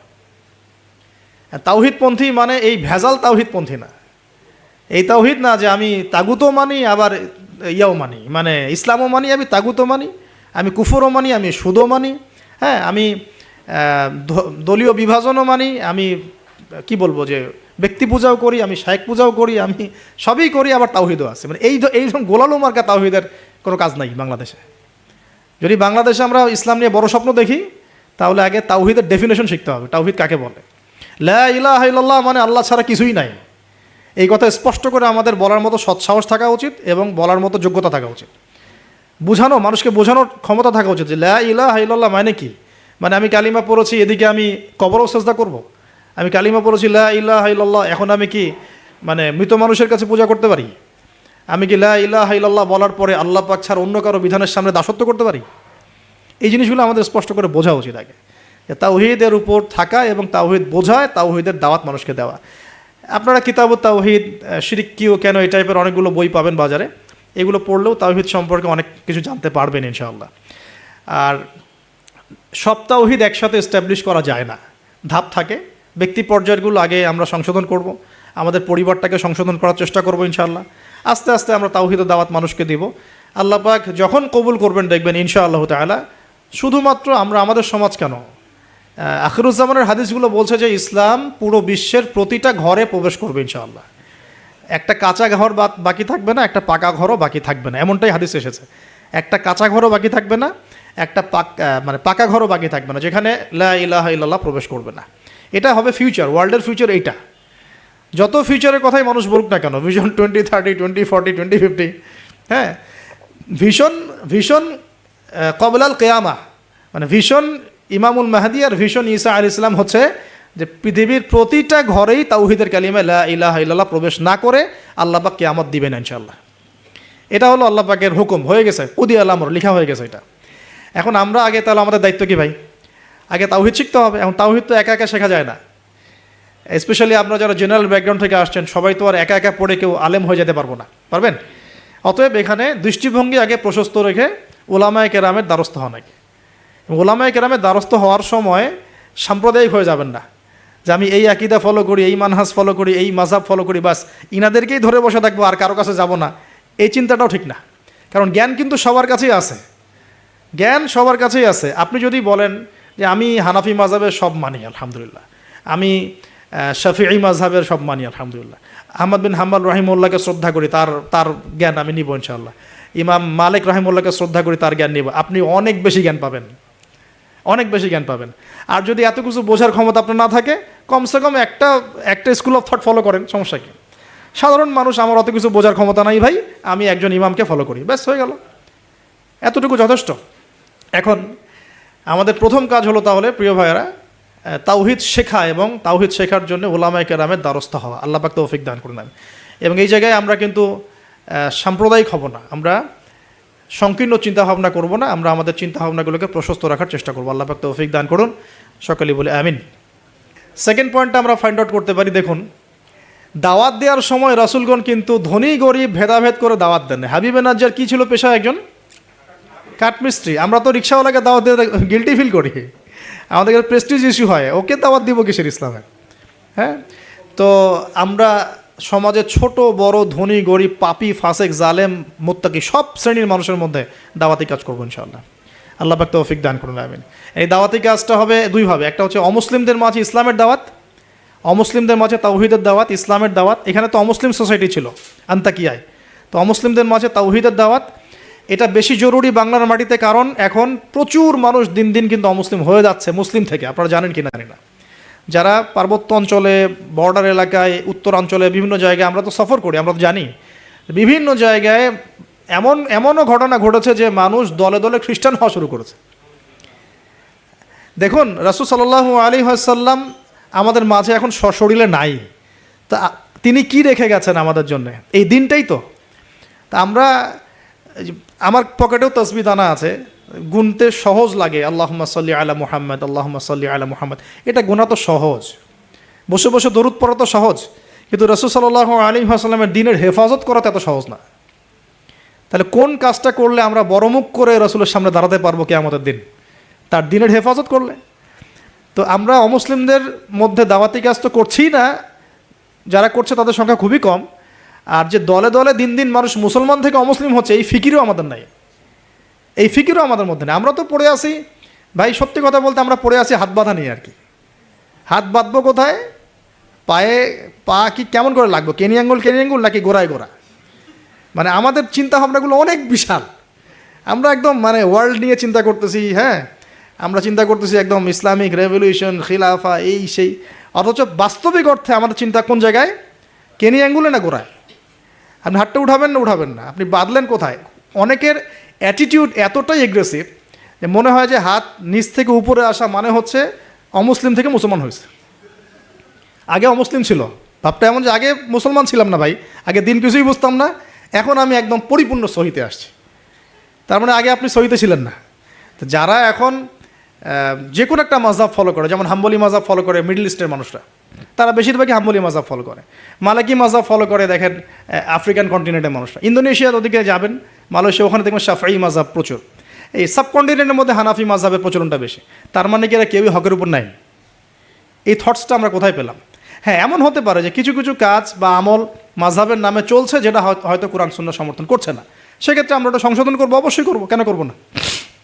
তো আমরা আমাদের দৃষ্টিভঙ্গিটা একটু বড় করি, এইটাই ইসলাম নয়। এখান থেকে এখানে আসলাম মানে ইসলাম একদম আমার পরিপূর্ণ ঢুকে গেছে, বিষয়টা এমন নয়। আমাদের বড় চিন্তা করতে হবে। তাওহীদ, দিন দিন তাওহীদ বাংলার মাটি থেকে মানুষ শুষে নিচ্ছে। তাওহীদ তো শুষে নেওয়া হচ্ছে অনেক আগ থেকেই, তাওহীদ তো পানির মতো শুষে নেওয়া হচ্ছে অনেক আগ থেকেই। ব্যক্তিগত জীবনে হয়তো আমি সুন্নতের আমল করছি, ব্যক্তিগত জীবনে আমি তাসবিহ তাহলিল করছি, জিকির আজগার করছি, তাহাজ্জুদ পড়ছি, সত্যিকার অর্থে কি এটাই ইসলাম? ইসলাম বলতে এতটুকুই বোঝায়? তো এই জিনিসগুলো আমাদের একটু বড় করে ভাবা উচিত। আর ইখতিলাফি মাসআলাগুলোকে নিয়ে এত বেশি আর আল্লাহর রাস্তায় ঝগড়া করেন না। অলরেডি মসজিদ ভাগ হতে হতে হতে হতে আমরা মানে এমন একটা সময় ছিল যখন সবাই বলতো যে এইগুলা বাতিল, এইটাই হক। নাম বলছি না আমি, XYZ এগুলো বাতিল, এইটা হচ্ছে হক। তো পরে দেখা গেলো হকের মধ্যে হক, হক ক, হক খ, হক গ, হক ঘ, এগুলো শুরু হয়েছে এখন। আর আপনি কোথায় যাবেন? তো এখানে একটা ভালো দৃষ্টিভঙ্গি এরকম যে আমরা সবার প্রতি শ্রদ্ধা রাখতে পারি, আমরা সবার মতাদর্শের প্রতি শ্রদ্ধা রাখতে পারি তো কমসে কম, যে হ্যাঁ ওই ভাইয়ের কাছে কিছু দলিল আছে, আমার কাছেও আছে, তার দলিলটা কতটুকু অথেন্টিক, আমারটা কতটুকু অথেন্টিক না, এই গভীরে ঢোকার মতো জ্ঞান তো আমাকে অর্জন করতে হবে। আমি দু চারটা বই পড়ে কী বা শিখে ফেললাম? এমন দু চারটা বই পড়ে আমি কী বা শিখে ফেললাম? আর যে রেফারেন্সগুলো দেয়া আছে বইয়ের নিচে, ওই রেফারেন্সগুলো ঘাটার মতো যোগ্যতা আমার হয়েছে কি না? মনে করেন একটা বই পড়ছেন, নিচে আপনার একদম সব বুখারি মুসলিম লেখা, তো এই বুখারি মুসলিমের ভিতরে ঢোকার যোগ্যতাটা কি আপনার হয়েছে কিনা, বা ওইটার উসুল আপনি বোঝেন কিনা, ওই হাদিসটা সত্যি সত্যি ওই মাসআলা সাবিত করে কিনা এটা আপনি বোঝেন কিনা, বা ওই হাদিসটাকে নিয়ে ওই দলিলটাকে নিয়ে আপনি কি অন্য কোনো মুহাক্কিক আলেমের কাছে গিয়েছেন কিনা, তাদের জবাবটা শুনেছেন কিনা। আমরা অনেক ছোট জায়গায় আছি ভাই। আমি একটু খোলামেলা কথা বলছি, আমরা এখন অনেক ছোট পরিসরে চিন্তা করছি। ইসলামের এগেনস্টে যারা কাজ করছে ওরা অনেক বড় করে চিন্তা করছে, ওরা দিন দিন মানুষকে অমুসলিম বানাচ্ছে। আপনি একটু সফর করেন, আল্লাহ পাক তো বলেছেন সফর করো, জমিনে ঘোরো, দেখো দিনের ফানজুর কাইফা কানা আকিবাতুল মুকাদ্দিবিন, আল্লাহ পাক ঘুরতে বলেছেন, দেখতে বলেছেন, সফর করে দেখতে থাকেন যে কী অবস্থা চলছে। আমরা বিশ্বাস করেন মানে আমরা ঢাকায় যে বাসা থাকি, ওই বাসার সামনে যে গলি, ভাড়া বাসা আমাদের, আমরা প্রায় দেখি যে 10 জন 20 জন ছেলে পেলে আড্ডা মারে গোল করে। তো প্রথমে ভাবলাম যে মেয়েটে দেখে, হয়তো ছেলেরা তো এগুলোই করে না, পরে দেখলাম ওই 5 মিনিটের মধ্যে একজন গাজা বানায় ফেললো, আর 4-5 জন টানে টেনে শেষ। অ্যান্ড আমি যে চোখে দেখলাম, আমি বড় জোরকে ধমক দিলাম একটা, যদি কালকে দেখি কান ফাটায় ভালো। আমি গতকালকে কথা বলছি এরকম। তো এখন আমি তো আর কিছু করতে পারবো না। তা আল্লাহ পাক যদি আমাকে ক্ষমতা দিতেন, আমি তখন অ্যাকশন নিতে পারতাম। তো এই হলো যুব সমাজের অবস্থা। এদের বয়স 15 থেকে 20 বছরও না।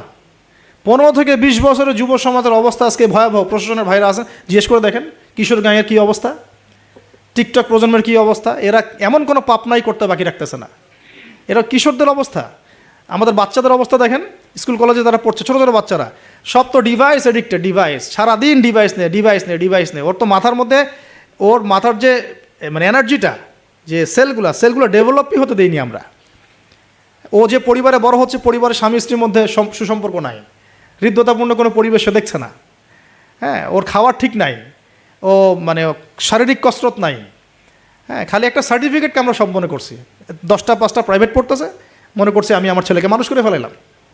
ইসলামের তো কোনো ফিকিরই নাই, কোরআন পড়তে জানে না, নামাজ দূরের কথা, অজু করতে পারে না। আমি হার্ডলাইনে কথা বলছি, নামাজ দূরের কথা, অজুই করতে পারে না। ঠিকমতো অজু করতে হয় কীভাবে জিজ্ঞাসা করেন, অজুর ফরজ করে জিজ্ঞাসা করেন, ওকে বলতে পারে কিনা। এই বয়সের মেয়েদের অবস্থা দেখেন। এই বয়সের মেয়েগুলো যারা ঘুরে বেড়ায়, তারা মনে করে ওয়ার্ল্ডে এরা ছাড়া কেউই নাই, দুনিয়াটাই ওদের। হ্যাঁ, চুল ঠিক করতে হলেও করবে, না করতে হলেও করবে। ওর কাজই একটা, চুল ঠিক করা, সারাদিন চুল ঠিক করতে থাকবে। হ্যাঁ, মানে বাসায় যত মেকআপ সব একদিনে মেখে বের হয়ে যাবে। মানে মানুষকে দেখাতে হবে, আমাকে মানুষ দেখুক, সুন্দর বলুক। এদেরকে টার্গেট করেছে কিছু বাণিজ্যিক লোকজন। ওরা শিখিয়েছে এদেরকে, তুমি সুন্দর না, তোমাকে সুন্দর হতে হবে। ব্যাস, স্নো পাউডার শুরু হলো তারপর থেকে। ওকে আগে বুঝাইছে, মাথার মধ্যে ঢুকাইছে, তুমি সুন্দর না, তোমাকে আরও সুন্দর হতে হবে। ব্যাস, তারপরে যে এই ক্রিম সেই ক্রিম, ব্যবসা শুরু হয়ে গেল, এই পার্লার সেই পার্লার। মানে এই মেয়েগুলার, আপনি বিশ্বাস করেন, এই টিকটক প্রজন্মের কথা বলছি, কিশোর গ্যাংয়ের কথা বলছি, ছেলেরা যতটা না বদ, এই মেয়েদের একটা বড় অংশ তার চেয়ে অনেক বেশি বদ, অনেক বেশি। তারা চায়, কিছু কিছু মেয়ে চায় যে তাকে যেন টিস করা হয়, কিছু কিছু মেয়ে চায় যে সে ছেলের পিছনে বাইকে করে ঘুরবে। এখন রাতের বেলা বা অন্য কোনো সময় যদি এই ছেলে 4-5টা মিলে এখন এই মেয়েটাকে রেপ করে ফেলায়, এখানে কি সম্পূর্ণ দোষ শুধুমাত্র ছেলেটারই? আমাকে অ্যান্সার দেন দেখি। ওই মেয়েটা কেন ওখানে ঘুরতে গেল ওর সাথে? ওর বাবা কী করছিল, ওর ভাই কী করছিল? তা আমরা আমাদের সোসাইটির দিকে একটু দেখেন, আমরা অনেক ছোট জায়গায় চিন্তা করতেছি। এই যে আপনি হাত বাঁধে নিয়ে পড়ে আসেন না, পায়ে পা নিয়ে পড়ে আসেন, আর আপনি বলছেন আমারটা সই, ওরটা ও খারিজি হয়ে গেছে, ও ভণ্ড হয়ে গেছে, ওই হয়েছে। এগুলা খুবই কনজাস্টেড চিন্তা। আপনার চিন্তাটা অনেক ছোট লেভেলের। আপনি যখন ওয়ার্ল্ডকে চিনতে শিখবেন, অর্থনীতি বুঝতে শিখবেন, ওয়ার্ল্ডের ফেতনাগুলো রিকগনাইজ করতে শিখবেন, আপনি নিজেকে লজ্জা পাবেন যে আমি কী বলে আসছিলাম এতদিন। আর আমরা তো জানি, আমরা ওই লাইন কিন্তু ঘেটে আসছি। আপনি কোন জায়গায় চিন্তা করছেন, কোন জায়গায় আপনার চিন্তা থেমে যাবে, ওটা আমি জানি। ওর পর থেকে আমি আপনাকে চিন্তা করতে বলতে পারবো। ঠিক আছে, অনেক দ্বীপে আছে। পুরো ওয়ার্ল্ড নিয়ে ভাবেন, দেখেন আমাদের সোসাইটিগুলোর দিকে তাকান, আমাদের ইয়াং জেনারেশনকে দেখেন, আমাদের শিক্ষার দিকে দেখেন না একটু। আমাদের এই যে যুব সমাজ সামনে বসে আছে, জিজ্ঞাসা করেন যে এই 15-20 বছর তারা পড়াশোনা করেছে, তারা কতটুকু কোরআন শিখেছে, কতটুকু হাদিস শিখেছে। আমাদের এখানে অনেক সিনিয়র ভাই আছেন, আমাদের পিছনে অনেক বরেণ্য ব্যক্তিরা আছেন, তারা এখন আফসোস করেন যে আমাদের বয়স 40 হয়ে গেছে, কোরআন শিখতে পারি নাই, 40টা হাদিস তো পড়তে পারি না, হুজুর এটা কী হবে, ওইটা কী হবে। তো এটা আপনি জিজ্ঞাসা করা মানেই তো এটা লজ্জাজনক, যে আমি তাহলে কি করলাম সারা জীবনে। তাহলে শিক্ষা ব্যবস্থার মধ্যে কোথায় সংস্কার দরকার, আমাদেরকে ভাবতে হবে এগুলো, বা আমাদের যারা কর্তৃপক্ষ আছেন তাদেরকে বোঝাতে হবে জিনিসগুলো। অর্থনীতি নিয়ে কি বলবো, এটা নিয়ে বলার তো কিছুই নাই, সব জায়গায় সুদ আর সুদ। অনেক দিন আগে যে বলেছি ক্যাশলেস সোসাইটির কথা, এই ক্যাশলেস সোসাইটি এখন বাস্তব। আপনি চায়নায় যান, আপনি কোনো ক্যাশ পাবেন না চায়নাতে কোনো ক্যাশই নাই, আপনাকে সব ডিজিটাল মানিতে লেনদেন এক্সচেঞ্জ করতে হবে। পুরো ক্যাশলেস সোসাইটি একটা, এবং এর চার্জের ফলে মিনিটেই মানুষ কোটিপতি হয়ে যাচ্ছে, মিনিটের মধ্যে মানুষ কোটিপতি, জাস্ট চার্জ কাটতে কাটতে কাটতে কাটতে কোটিপতি হয়ে গেছে। ইলেকট্রনিক মানি তো আসছেই, যখন ক্রিপ্টোকারেন্সির যুগ চলে আসবে তখন দেখবেন যে কী অবস্থাটা হয়। তা আমাদের ইকোনমিক্স সেকশনের এই মানে কি বলবো, যে আধুনিকায়নই বলেন অথবা আধুনিকায়নের শুরুতের সমস্যাগুলো, এগুলো ফাইন্ড আউট করার মতো আলেম ওলামারও ঘাটতি আছে। যখন সমাজে ক্লাসিক্যাল ট্র্যাকের বাইরে কেউ কথা বলে তখন হাসে, হ্যাঁ হাসে যে কী বলতেছে এগুলা, গোল্ড কয়েন, দিনার দিরহাম, এগুলো আবার কি বলে। অথচ দিনার দিরহামের কথা রাসূল সাল্লাল্লাহু আলাইহি ওয়াসাল্লামের সময় থেকে আসে। কতদিন বোঝানোর চেষ্টা করলাম, হ্যাঁ কতদিন যে বোঝানোর চেষ্টা করলাম যে ভাই 10 লাখ টাকা বাসায় রেখে দেন, দেখেন টাকার মান কমে না বাড়ে। আর যদি 10 লাখ টাকার সমপরিমাণ জমি থাকে আপনার, এটার মান বাড়বে না কমবে। এতটুকু বোঝাতে পারতেছি না যে এগুলো সাস্টেইনেবল কোনো অ্যাসেট না। কারেন্সি ছিল গোল্ড, দিনার এবং সিলভার দিরহাম। তো এখন সেটা নাই ভালো কথা, কিন্তু আমাদেরকে তো বুঝতে হবে যে আমাদের ফিউচার কী। ইউসুফ আলাইহিসসালামের ফিউচার, ইউসুফ আলাইহিসসালাম যেভাবে তার জাতিকে 7 বছরের একটা মানে গোল নিয়ে সামনে গিয়েছিলেন যে আমরা মূল্যবান সম্পদগুলো করি, মানে সংরক্ষণ করি, যখন দুর্ভিক্ষ সময় আসবে তখন আমরা বাঁচতে পারবো। মিশরের লক্ষ লক্ষ মানুষ বেঁচে গেছে, তা আমাদের সেই ফিকির কোথায়? তো আমি একটা পয়েন্ট থেকে এতদূর চলে আসছি যে আমরা অনেক ক্ষুদ্র জায়গায় চিন্তা করছি। এই যে 1 হাতে মোসাফা না 2 হাতে মোসাফা, আপনার এইগুলা আপনার চিন্তাটাকে এত ছোট জায়গায় নিয়ে আসছে যে আপনি বড় করে এখন ভাবতেই পারতেছেন না। আর আমাদের দরকার, যদি আমরা সত্যি কথা বলছি, যদি আমরা চাই যে আমাদের সমাজ, দেশ এবং জাতি আগামীতে অনেক বেশি সমৃদ্ধি অর্জন করুক, আমাদের ক্রিটিক্যাল থিঙ্কার্স দরকার। আমাদের দরকার ক্রিটিক্যাল থিঙ্কার্স, যারা চিন্তা করতে পারে, ওয়ার্ল্ড নিয়ে ভাবতে পারে, মানে ইসলামটাকে ওয়ার্ল্ডের সাথে মিশাতে পারে। ইসলাম একদিকে পড়ে থাকবে আর ওয়ার্ল্ড একদিকে চলে যাবে, তাহলে তো হইল না কিছু। দেখেন ওই সময় লাত উজ্জা মানাত শিরক এগুলো বলতেন, লাত উজ্জা মানাতের মূর্তি পূজা শিরক এগুলো বলতেন সাহাবীরা। এই যুগে যদি আবু বকর ওমর রাদিয়াল্লাহু আনহু আসতেন, তারা কি ওই কথাই বলতেন? এই যুগের শিরকগুলোকে ফাইন্ড আউট করতেন? বলেন তো দেখি। নিঃসন্দেহে তারা এই যুগের সাথে আপডেটেড থাকতেন। তা আমাদেরকে এই যুগের সাথে আপডেটেড থাকতে হবে। তো আল্লাহ পাক আমাদেরকে তৌফিক দান করুন, আমিন। তো যেটা বলছিলাম যে আমার শ্রদ্ধেয় দিনী ভাইরা, প্রথমে আমরা তাওহীদটা শিখবো ইনশাআল্লাহ, তাওহীদের চর্চা করব। নিজের পরিবারটাকে আগে আপনি তাওহীদপন্থী বানান, আপনাকে সমাজ নিয়ে আগে ভাবতে হবে না, আগে আপনি আপনার পরিবারটাকে তাওহীদপন্থী বানিয়ে ফেলেন। আল্লাহ পাক তৌফিক দান করুন। আপনার সন্তানদেরকে তাওহীদ শেখান, আপনার স্ত্রী, আপনার সন্তান, আপনার মেয়ে, আপনার আত্মীয় স্বজন, এদের মাঝে আপনি আগে দাওয়াতি কাজটা করার চেষ্টা করেন। আল্লাহ পাক তৌফিক ইনায়াত করুন। এবং এটা একা একা শেখা যাবে না। আমি বলছি যে দিনই ইলম অর্জন করব, অবশ্যই মুহাক্কিক আলেম খুঁজব। আমি কোনো আলেমের নাম বলে দিব না, কারণ আমি একটা নাম বললেই অপোজিশন আছে, বলবে যে না ওনাকে তো আমি মানি না। আমি যদি বলি যে আমি আল্লামা তাকি উসমানীকে খুব ফলো করি, ভালোবাসি, পছন্দ করি, তারও তো হেটার্স আছে না? তো বলবে যে আপনি ফলো করেন, আমি করি না, আপনি মানেন, আমি মানি না। তো এই জন্য আমি কোনো নাম বলতে যাচ্ছি না। আপনি আপনার বুঝ অনুযায়ী, আপনার কাছে সারা ওয়ার্ল্ড ঘেটে যে মনে হয় যে না এই আলেম হকের উপর আছেন, তার কথাগুলা ভালো, তার ইলমি গভীরতা ভালো, তিনি সাম্প্রদায়িক না বা ইত্যাদি, তিনি হকের উপর আছেন, হক বলতে দ্বিধা করছেন না, হক বাতিলের সাথে মিক্স করছেন না, মানে আপনি বুঝেন, আপনাকে তো আল্লাহ পাক মেধা দিয়েছেন, আল্লাহ পাক তো আপনাকে বিবেক দিয়েছেন, আপনি বোঝার চেষ্টা করেন। তবে আমি রিকোয়েস্ট করবো একটা জিনিস এখানে, যে আপনি আলেমদেরকে দলে দলে ভাগ করে দিয়েন না, এবং আলেমদের মধ্যে সাম্প্রদায়িকতা সৃষ্টি করেন না, আলেমদের মধ্যে শত্রুতা বাড়ায় দিয়েন না। আপনি মৌমাছির মতো হন, এটা আমার নসিহত, আপনি মানবেন কি মানবেন না আপনার বিষয়। আমি এটা ফলো করার চেষ্টা করি, যে আমি নিজেকে একজন মৌমাছি মনে করি। আমাকে যদি বলেন যে এই যে রিক্সাওয়ালা রিক্সা আমাকে নামিয়ে দিল বাসায়, তার কাছেও আমার শেখার কিছু আছে। আপনি যদি মৌমাছি হন, আপনি এখান থেকে শিখতে পারবেন, অবশ্যই শিখতে পারবেন। এরকম অনেক শেখা আমরা শিখেছি। এখানে হাবিবে নাজ্জার ইতিহাসে জাজল্যমান হয়ে থাকলো, কিন্তু ওই রাজার নাম ইতিহাসে আসে নাই। একজন কাঠমিস্ত্রির নাম ইতিহাসে জাজল্যমান হয়ে থাকলো। হাবিবে নাজ্জারকে আল্লাহ পাক বললেন যে উদখুলুল জান্নাহ, জান্নাতে ঢোকো। সে বলছে ইয়া লাইতা কওমি ইয়ালামুন, হায় আমার কওম যদি জানতো জান্নাত কত সুন্দর জায়গা। অতএব প্রিয় ভাইরা, মৌমাছি হয়ে যান, যেখানে হক পাবেন, ভালো ভালো দিনই ইলম পাবেন, আপনি সেটা নেওয়ার চেষ্টা করেন। পরে আস্তে আস্তে যখন আপনার ম্যাচুরিটি বাড়তে থাকবে, আপনি বুঝবেন যে আসলে কোনটা হকের সবচেয়ে বেশি কাছাকাছি। আপনি ধরেন মেডিকেল সায়েন্স পড়েছেন, ইঞ্জিনিয়ারিং পড়েছেন, এখন আপনি বোঝেন না যে ক্লাস 8, 9, 10-এ কোন জায়গায় গ্যাপ ছিল, বুঝতে পারি না আমরা। এভাবে আস্তে আস্তে গ্র্যাজুয়ালি আপনি যেতে থাকেন, এক পর্যায়ে আল্লাহই আপনাকে সেই এলেম, প্রজ্ঞা, হিকমা দিবে, আপনি চূড়ান্ত লেভেলে বুঝতে পারবেন যে হ্যাঁ এইটা ঠিক আছে, এখানে থাকলে কোনো সমস্যা নেই অ্যাটলিস্ট। আর বাংলাদেশে যত হকপন্থী ওলামায়ে কেরাম আছেন, হোক সালাফি ঘরানার বা হানাফি ঘরানার বা ইত্যাদি, হক সবার মধ্যেই আছে। তবে কিছু কিছু ব্যক্তি আছে, উভয় ঘরানারই কথা বলছি, কিছু কিছু ব্যক্তি যারা আমানতের সাথে খেয়ানত করছেন। তো ওই জিনিসটা বুঝতে হলে আপনাকে ওই লেভেলে যেতে হবে। আপাতত আপনি সব ওলামায়ে কেরামকে শ্রদ্ধা রাখেন, শ্রদ্ধা রেখে আপনি এলিম অর্জনের চেষ্টা করেন, যেটা আপনার কাছে পাচ্ছেন, আপনি আপনার শহরে পাচ্ছেন, আপনার কাছাকাছি পাচ্ছেন। আর একটা রিকোয়েস্ট করবো যে অনলাইনে আহলুল ফেসবুক ওয়াল ইউটিউব হয়ে যাবেন না। তো ফেসবুক ইউটিউব দেখে দিন শেখা যাবে না। ফেসবুক ইউটিউব দেখে আমরা মাঝে মাঝে কিছু তথ্য নিতে পারি, কিন্তু এই জগৎটা ইহুদি খ্রিস্টান দ্বারা নিয়ন্ত্রিত এবং একটা ফিতনার জগৎ। এখানে জিবরাইল আলাইহিস সালামকে চুবাই দেন, মানুষ তাকেও গালি দেওয়া শুরু করবে। হ্যাঁ, এখানে যে কোনো নবীকে নিয়ে আসেন, মানুষ তাকেও গালি দেওয়া শুরু করবে। এটা যে এত জঘন্য একটা জায়গা, এখানে কাউকে আর ভালো মানুষ রাখে নাই কেউ। যে কোনো আলেমের নাম বলেন, আমি তার ব্যাপারে 10টা খারাপ বের করে দিতে পারবো, আর আমার ব্যাপারে 11টা পারবো আর কি। ঠিক আছে, যে কোনো মানুষের কথা বলেন, কাউকে ভালো রাখে নাই। তো এইখান থেকে এলেম নেবেন না। এখান থেকে আপনি হয়তো কিছু তথ্য পাবেন, আবার তো সব তথ্য কিন্তু সঠিক না। এখানে রাতকে দিন বানানো যায়, দিনকে রাত বানানো যায়। ঠিক আছে, তো আপনি আলেমের দ্বারস্থ হবেন, তার কাছে যাবেন, সিলেবাস বলবেন যে আমি এই লেভেলে পড়েছি,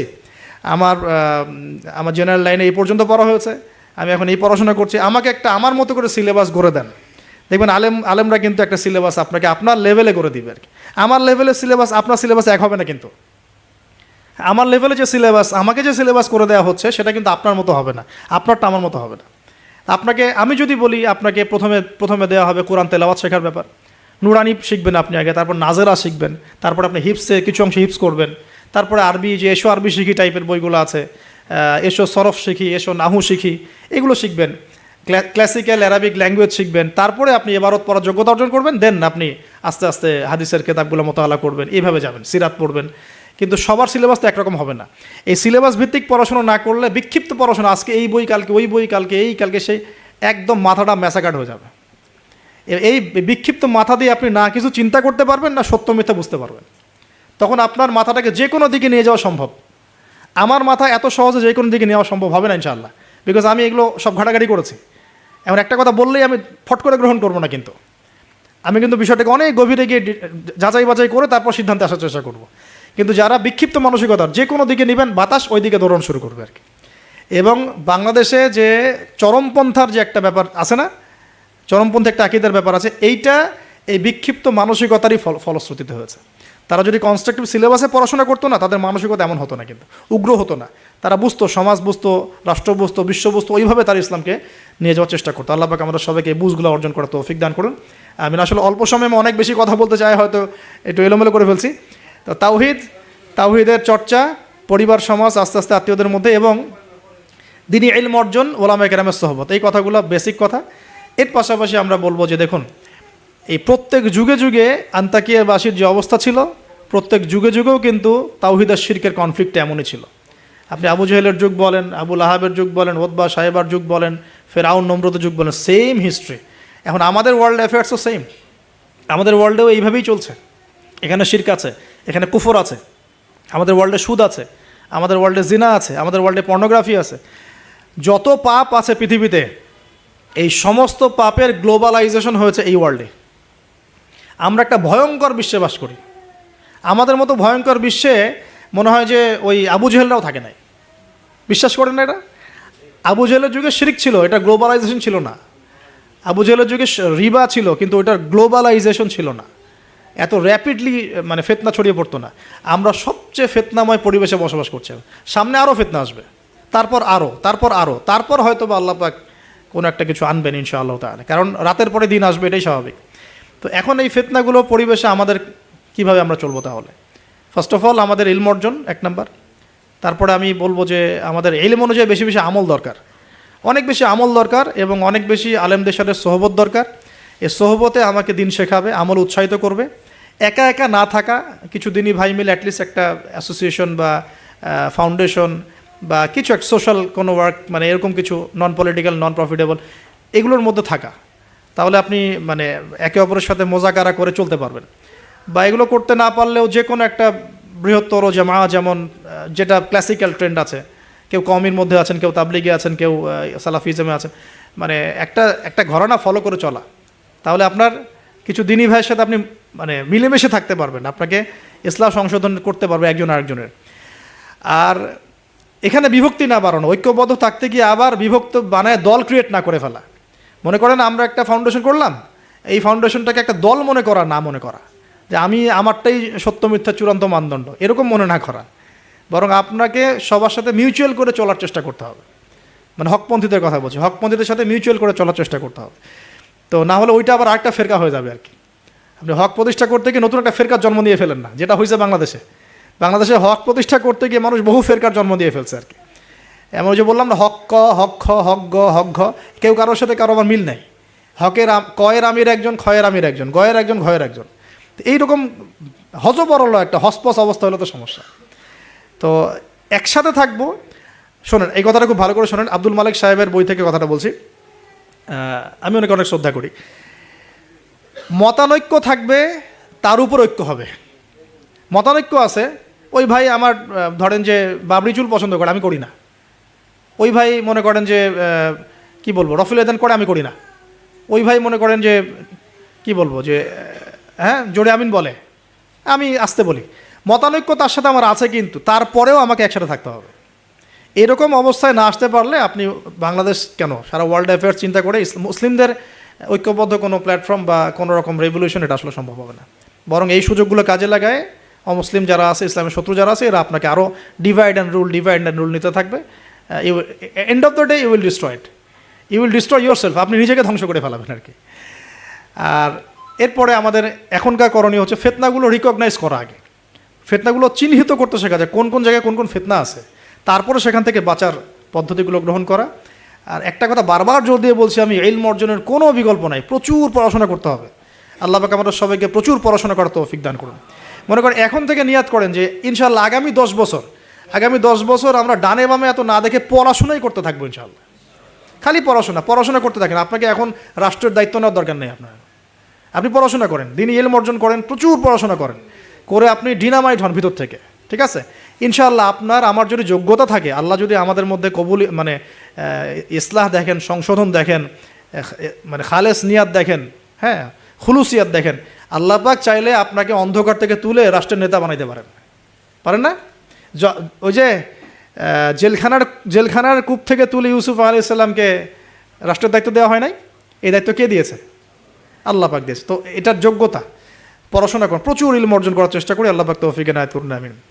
এর সাথে আমলটা বাড়াই, ওলামায়ে কেরামের সোহবত এবং তাজকিয়া মানে আত্মশুদ্ধি। ডেইলি আমরা যে কাজগুলো করি এর মধ্যে দোয়া থাকবে, জিকির থাকবে, হ্যাঁ তাসবিহ তাহলিল থাকবে, কোরআন তেলাওয়াত থাকবে। কোরআন তেলাওয়াত মিস দিয়ে না, প্রত্যেক দিন কমপক্ষে 1 ঘন্টা কোরআন তেলাওয়াত করেন, বা 1 ঘন্টা না পারে 1 পারা কোরআন তেলাওয়াত করেন। 1 পারা টার্গেট নেন যে আমি পার ডে 1 পারা করে কোরআন তেলাওয়াত করব। এবং আমার ওস্তাদ আমাকে নসিহত করেন, ওনার নাম হাবিবুর রহমান, উনি বলছেন যে তিনটা কাজ কোনোদিন ছাড়বা না, কোনোদিনও ছাড়বা না। এক হচ্ছে প্রতিদিন কোরআন নর্মাল তো তেলাওয়াত করোই, একটা পৃষ্ঠা হলেও অর্থসহ পড়বে, একটা পৃষ্ঠা হলেও অর্থসহ। এই যে 5টা আয়াতের উপর আমরা কিন্তু আজকে আলোচনা করলাম, 4-5টা আয়াতের উপরে অর্থসহ পড়বে। 2 নাম্বার হচ্ছে রাসূল সাল্লাল্লাহু আলাইহি ওয়াসাল্লামের হাদিস 4-5টা করে প্রতিদিন পড়ার চেষ্টা করো, একটা বিশুদ্ধ বই থেকে। আর রাসূলের সিরাত জীবনী 2-3টা পৃষ্ঠা হলেও পড়ার চেষ্টা করো প্রতিদিন। এই কাজগুলো করলে হয় কি, ঈমান তাজা হয়। আপনি অজুর ফজিলত জানেন, অনেক দিন আগে পড়েছেন, এখন অজু করতে গেলে সেই ফিলটা আপনি পাবেন না। কিন্তু আপনি এখনই অজুর ফজিলতটা আরেকবার পড়ে যান, দেখেন আপনি অজু করতে গেলে একটা ফিল পাবেন যে এটা আমার গুনাহ মাফ হচ্ছে এখান থেকে। এটা হচ্ছে ইলম অর্জনের ফলে আমাদের কিন্তু ঈমানটা রিচার্জ হয়। তো আমলটা বাড়াই, ডেইলি এই আমলগুলো চালু করি, জিকির আজগার, তাসবিহ তাহলিল। পারিবারিক তালিম করতে পারলে খুব বেশি ভালো হয়। হ্যাঁ, পরিবারে দাওয়াত দিব, পরিবারে আমরা এগ্রেসিভ হব না, পরিবারে অলওয়েজ দাওয়াত দিবেন। পরিবারবর্গ ইসলাম মানে দাওয়াতের পথে আসলো কি না, হ্যাঁ আপনার সংশোধনের পথে আসলো কি না, এটা নিয়ে এত বেশি ওভার ব্লাস্টেড হওয়ারও দরকার নাই। আমার দায়িত্ব দাওয়াত দেয়া, বোঝানোর, ভাই বুঝিয়েছি, দোয়া করি আল্লাহর কাছে, আল্লাহ যেন সবাইকে হেদায়েত দেন, ব্যাস দ্যাটস অল, আপনার কাজ হয়ে গেছে। এরপরে আমরা আমাদের সামর্থ্য অনুযায়ী দাওয়াতি কাজ অব্যাহত রাখবো। হয়তো ওলামায়ে কেরামের সোহবতে বা যেভাবে করছেন আলহামদুলিল্লাহ, প্রতিষ্ঠিত কোনো জামায়াতের মধ্য দিয়ে অথবা ক্লাসিক্যাল ইসলামিক ট্রেন্ডে যেভাবে কাজ করছেন আলহামদুলিল্লাহ, এই কাজগুলোকে সমন্বয় করাটাই চ্যালেঞ্জ। বাংলাদেশে প্রচুর কাজ হয় ইসলামের, আল্লাহ পাক কাকে যে কবুল করবেন, আমি খুব মনে মনে দোয়া করি আল্লাহ পাক যেন একজন যোগ্য মানুষকে কবুল করেন, যিনি এই দিন ইসলামের যে কাজগুলো দেশে চলছে এগুলোকে যেন ইউনাইটেড করতে পারে আর কি। এইটা চ্যালেঞ্জ আর কি। কাজ যে হচ্ছে না তা না, কাজ প্রচুর হয়, দিনই কাজ প্রচুর। আমাদের মসজিদের অভাব নাই, মাদ্রাসার অভাব নাই, মক্তবের অভাব নাই, কিন্তু বিশ্বাস করেন যে ওই যে ইসলামের ইকামাত, ওই ইকামাতের ছিটা ফোটাও নাই আমাদের মধ্যে। অতএব এটাকে আমাদের মধ্যে আল্লাহ পাক যেন যোগ্য ওমরের মতো কোনো মানুষকে দিয়ে কবুল করে না, আমিন। আল্লাহ পাক আমাদেরকে এই যুগের আবু বকর, ওমর, ওসমান, আলী হওয়ার তৌফিক দান করে না, আমিন। তো শেষ কথা হলো যে এই জিনিসগুলো আমরা পরিবারে এস্টাবলিশ করার চেষ্টা করি, হালাল খাই, রিজিকের মধ্যে আমরা একটু হালালত্বের চেষ্টা করি, হারাম থেকে বাঁচার চেষ্টা করি। মেয়েদের থেকে সতর্ক থাকেন। আপনার রিজিকের সামর্থ্য হয়ে গেছে, আপনি বিয়ে করে ফেলেন, কিন্তু কোনো রকমের হারাম কোনো সম্পর্কের দিকে যাবেন না। খুবই খারাপ জিনিসটা। যার মধ্যে জিনা ঢুকে যাবে সে কখনো আল্লাহর মারেফত অর্জন করতে পারবে না। যার মধ্যে জিনা ঢুকে গেছে এর মনটা পবিত্র হতে পারবে না। তো মনের মধ্যে শয়তানি কিলবিল করবে, মনটা পবিত্র হতে পারবে না। পর্ন দেখার অভ্যাস থাকলে বাদ দেই। মেয়েদের দিকে তাকালে চোখ নিচু করার অভ্যাস করার চেষ্টা করি। আমি তো আপনাদের শহর ঘুরে ঘুরে আসলাম একটু আগে, তো এখানে তো চোখের হেফাজত করাটা ঢাকার মতোই কঠিন, ঢাকার মতোই কঠিন। তো এখানে আপনাদেরকে আরও বেশি ইমানের পরিচয় দিতে হবে। আমাদের সবাইকে আল্লাহ পাক তৌফিক দান করুন, আমিন। চক্ষু নিচু করা, পারলে বিয়ে শাদী করে ফেলা এবং পর্ন থেকে দূরে থাকা। হয়তো আমরা ইউটিউব ফেসবুকে অনেক মুভিজ দেখি, এটা দেখি, ক্লিপ দেখি, এগুলো বন্ধ করতে হবে। যদি আমরা সত্যিকার অর্থেই চাই যে ইসলাম নিয়ে কিছু করতে, এ যুগের আবু বকর ওমররা যেভাবে চিন্তা করতেন ওইভাবে চিন্তা করতে হবে। আল্লাহ পাক আমাদের সবাইকে কবুল করুন, আমিন। আর আমাদের সন্তানদের ব্যাপারে আমরা ফিকির করব, তাদেরকে আমরা কোথায় পড়াবো, কিভাবে মানুষ করব, এই বিষয়গুলো ফিকির করব। একটা ফিকির আমি ঢুকাই দিচ্ছি আজকে, এই ফিকিরটা নিয়ে এত হার্ডলি কখনো বলি নাই, এখন বলছি। সেটা হলো ফিজিক্যালি ফিট থাকার চেষ্টা করব। ফিজিক্যালি ফিট থাকাটা অনেক বেশি ইম্পর্টেন্ট, যেটা আমি নিজে এখন সাফার করতেছি। এই যে মাহফিল টাহফিল, এগুলো ঘুম হয় না, খাওয়া ঠিক নাই, জার্নি এই করতে করতে মানে দেখা যাচ্ছে যে আমরাও ফিজিক্যালি অনেক সময় এই বয়সেও দুর্বল হয়ে যাচ্ছি, মানে ইফোর্ট দিতে পারছি না, ইত্যাদি ইত্যাদি। অথচ রোজা রেখে আমি নিজে, আমার মনে আছে, রোজা রেখে আমি 2 বেলা 2টা ম্যাচ খেলেছিলাম। কি টার্গেট ছিল, তামিম ইকবাল হব, একটা অবস্থা। হ্যাঁ, এবং আলহামদুলিল্লাহ অল্প সময় অনেক দূর গিয়েছি, আল্লাহ পাক ওই হিস্ট্রিটা মিটিয়ে দিয়েছেন, আমি শুকরিয়া আদায় করি আল্লাহর কাছে। কিন্তু এখন কিন্তু আপনি সেটা আমি পাচ্ছি না। আমি এখন আমাদের বাসায় যে রানিং মেশিনগুলো আছে, এগুলোতে দেখা যায় 20-30 মিনিট দৌড়ালে আমি হাঁপায় যাচ্ছি। আমার এখনও মনে আছে যে আমি একটা রংপুর যে ক্রিকেট গার্ডেন একটা ইয়াস আশরাফুল ওই সময় খেলতো, ওইখানে আমরা 10 রাউন্ড দিয়েছি, 10 রাউন্ড। তো এই ফিজিক্যাল ফিটনেসের ব্যাপারটা খুব গুরুত্ব দিচ্ছে এই কারণ আমরা যদি ইসলাম পালন করতে চাই, আল্লাহর ইবাদত করতে চাই, দিনের জন্য কিছু করতে চাই, ফিজিক্যালি ফিট থাকতে হবে। এই জন্য খাওয়ার ব্যাপারে সতর্ক হন।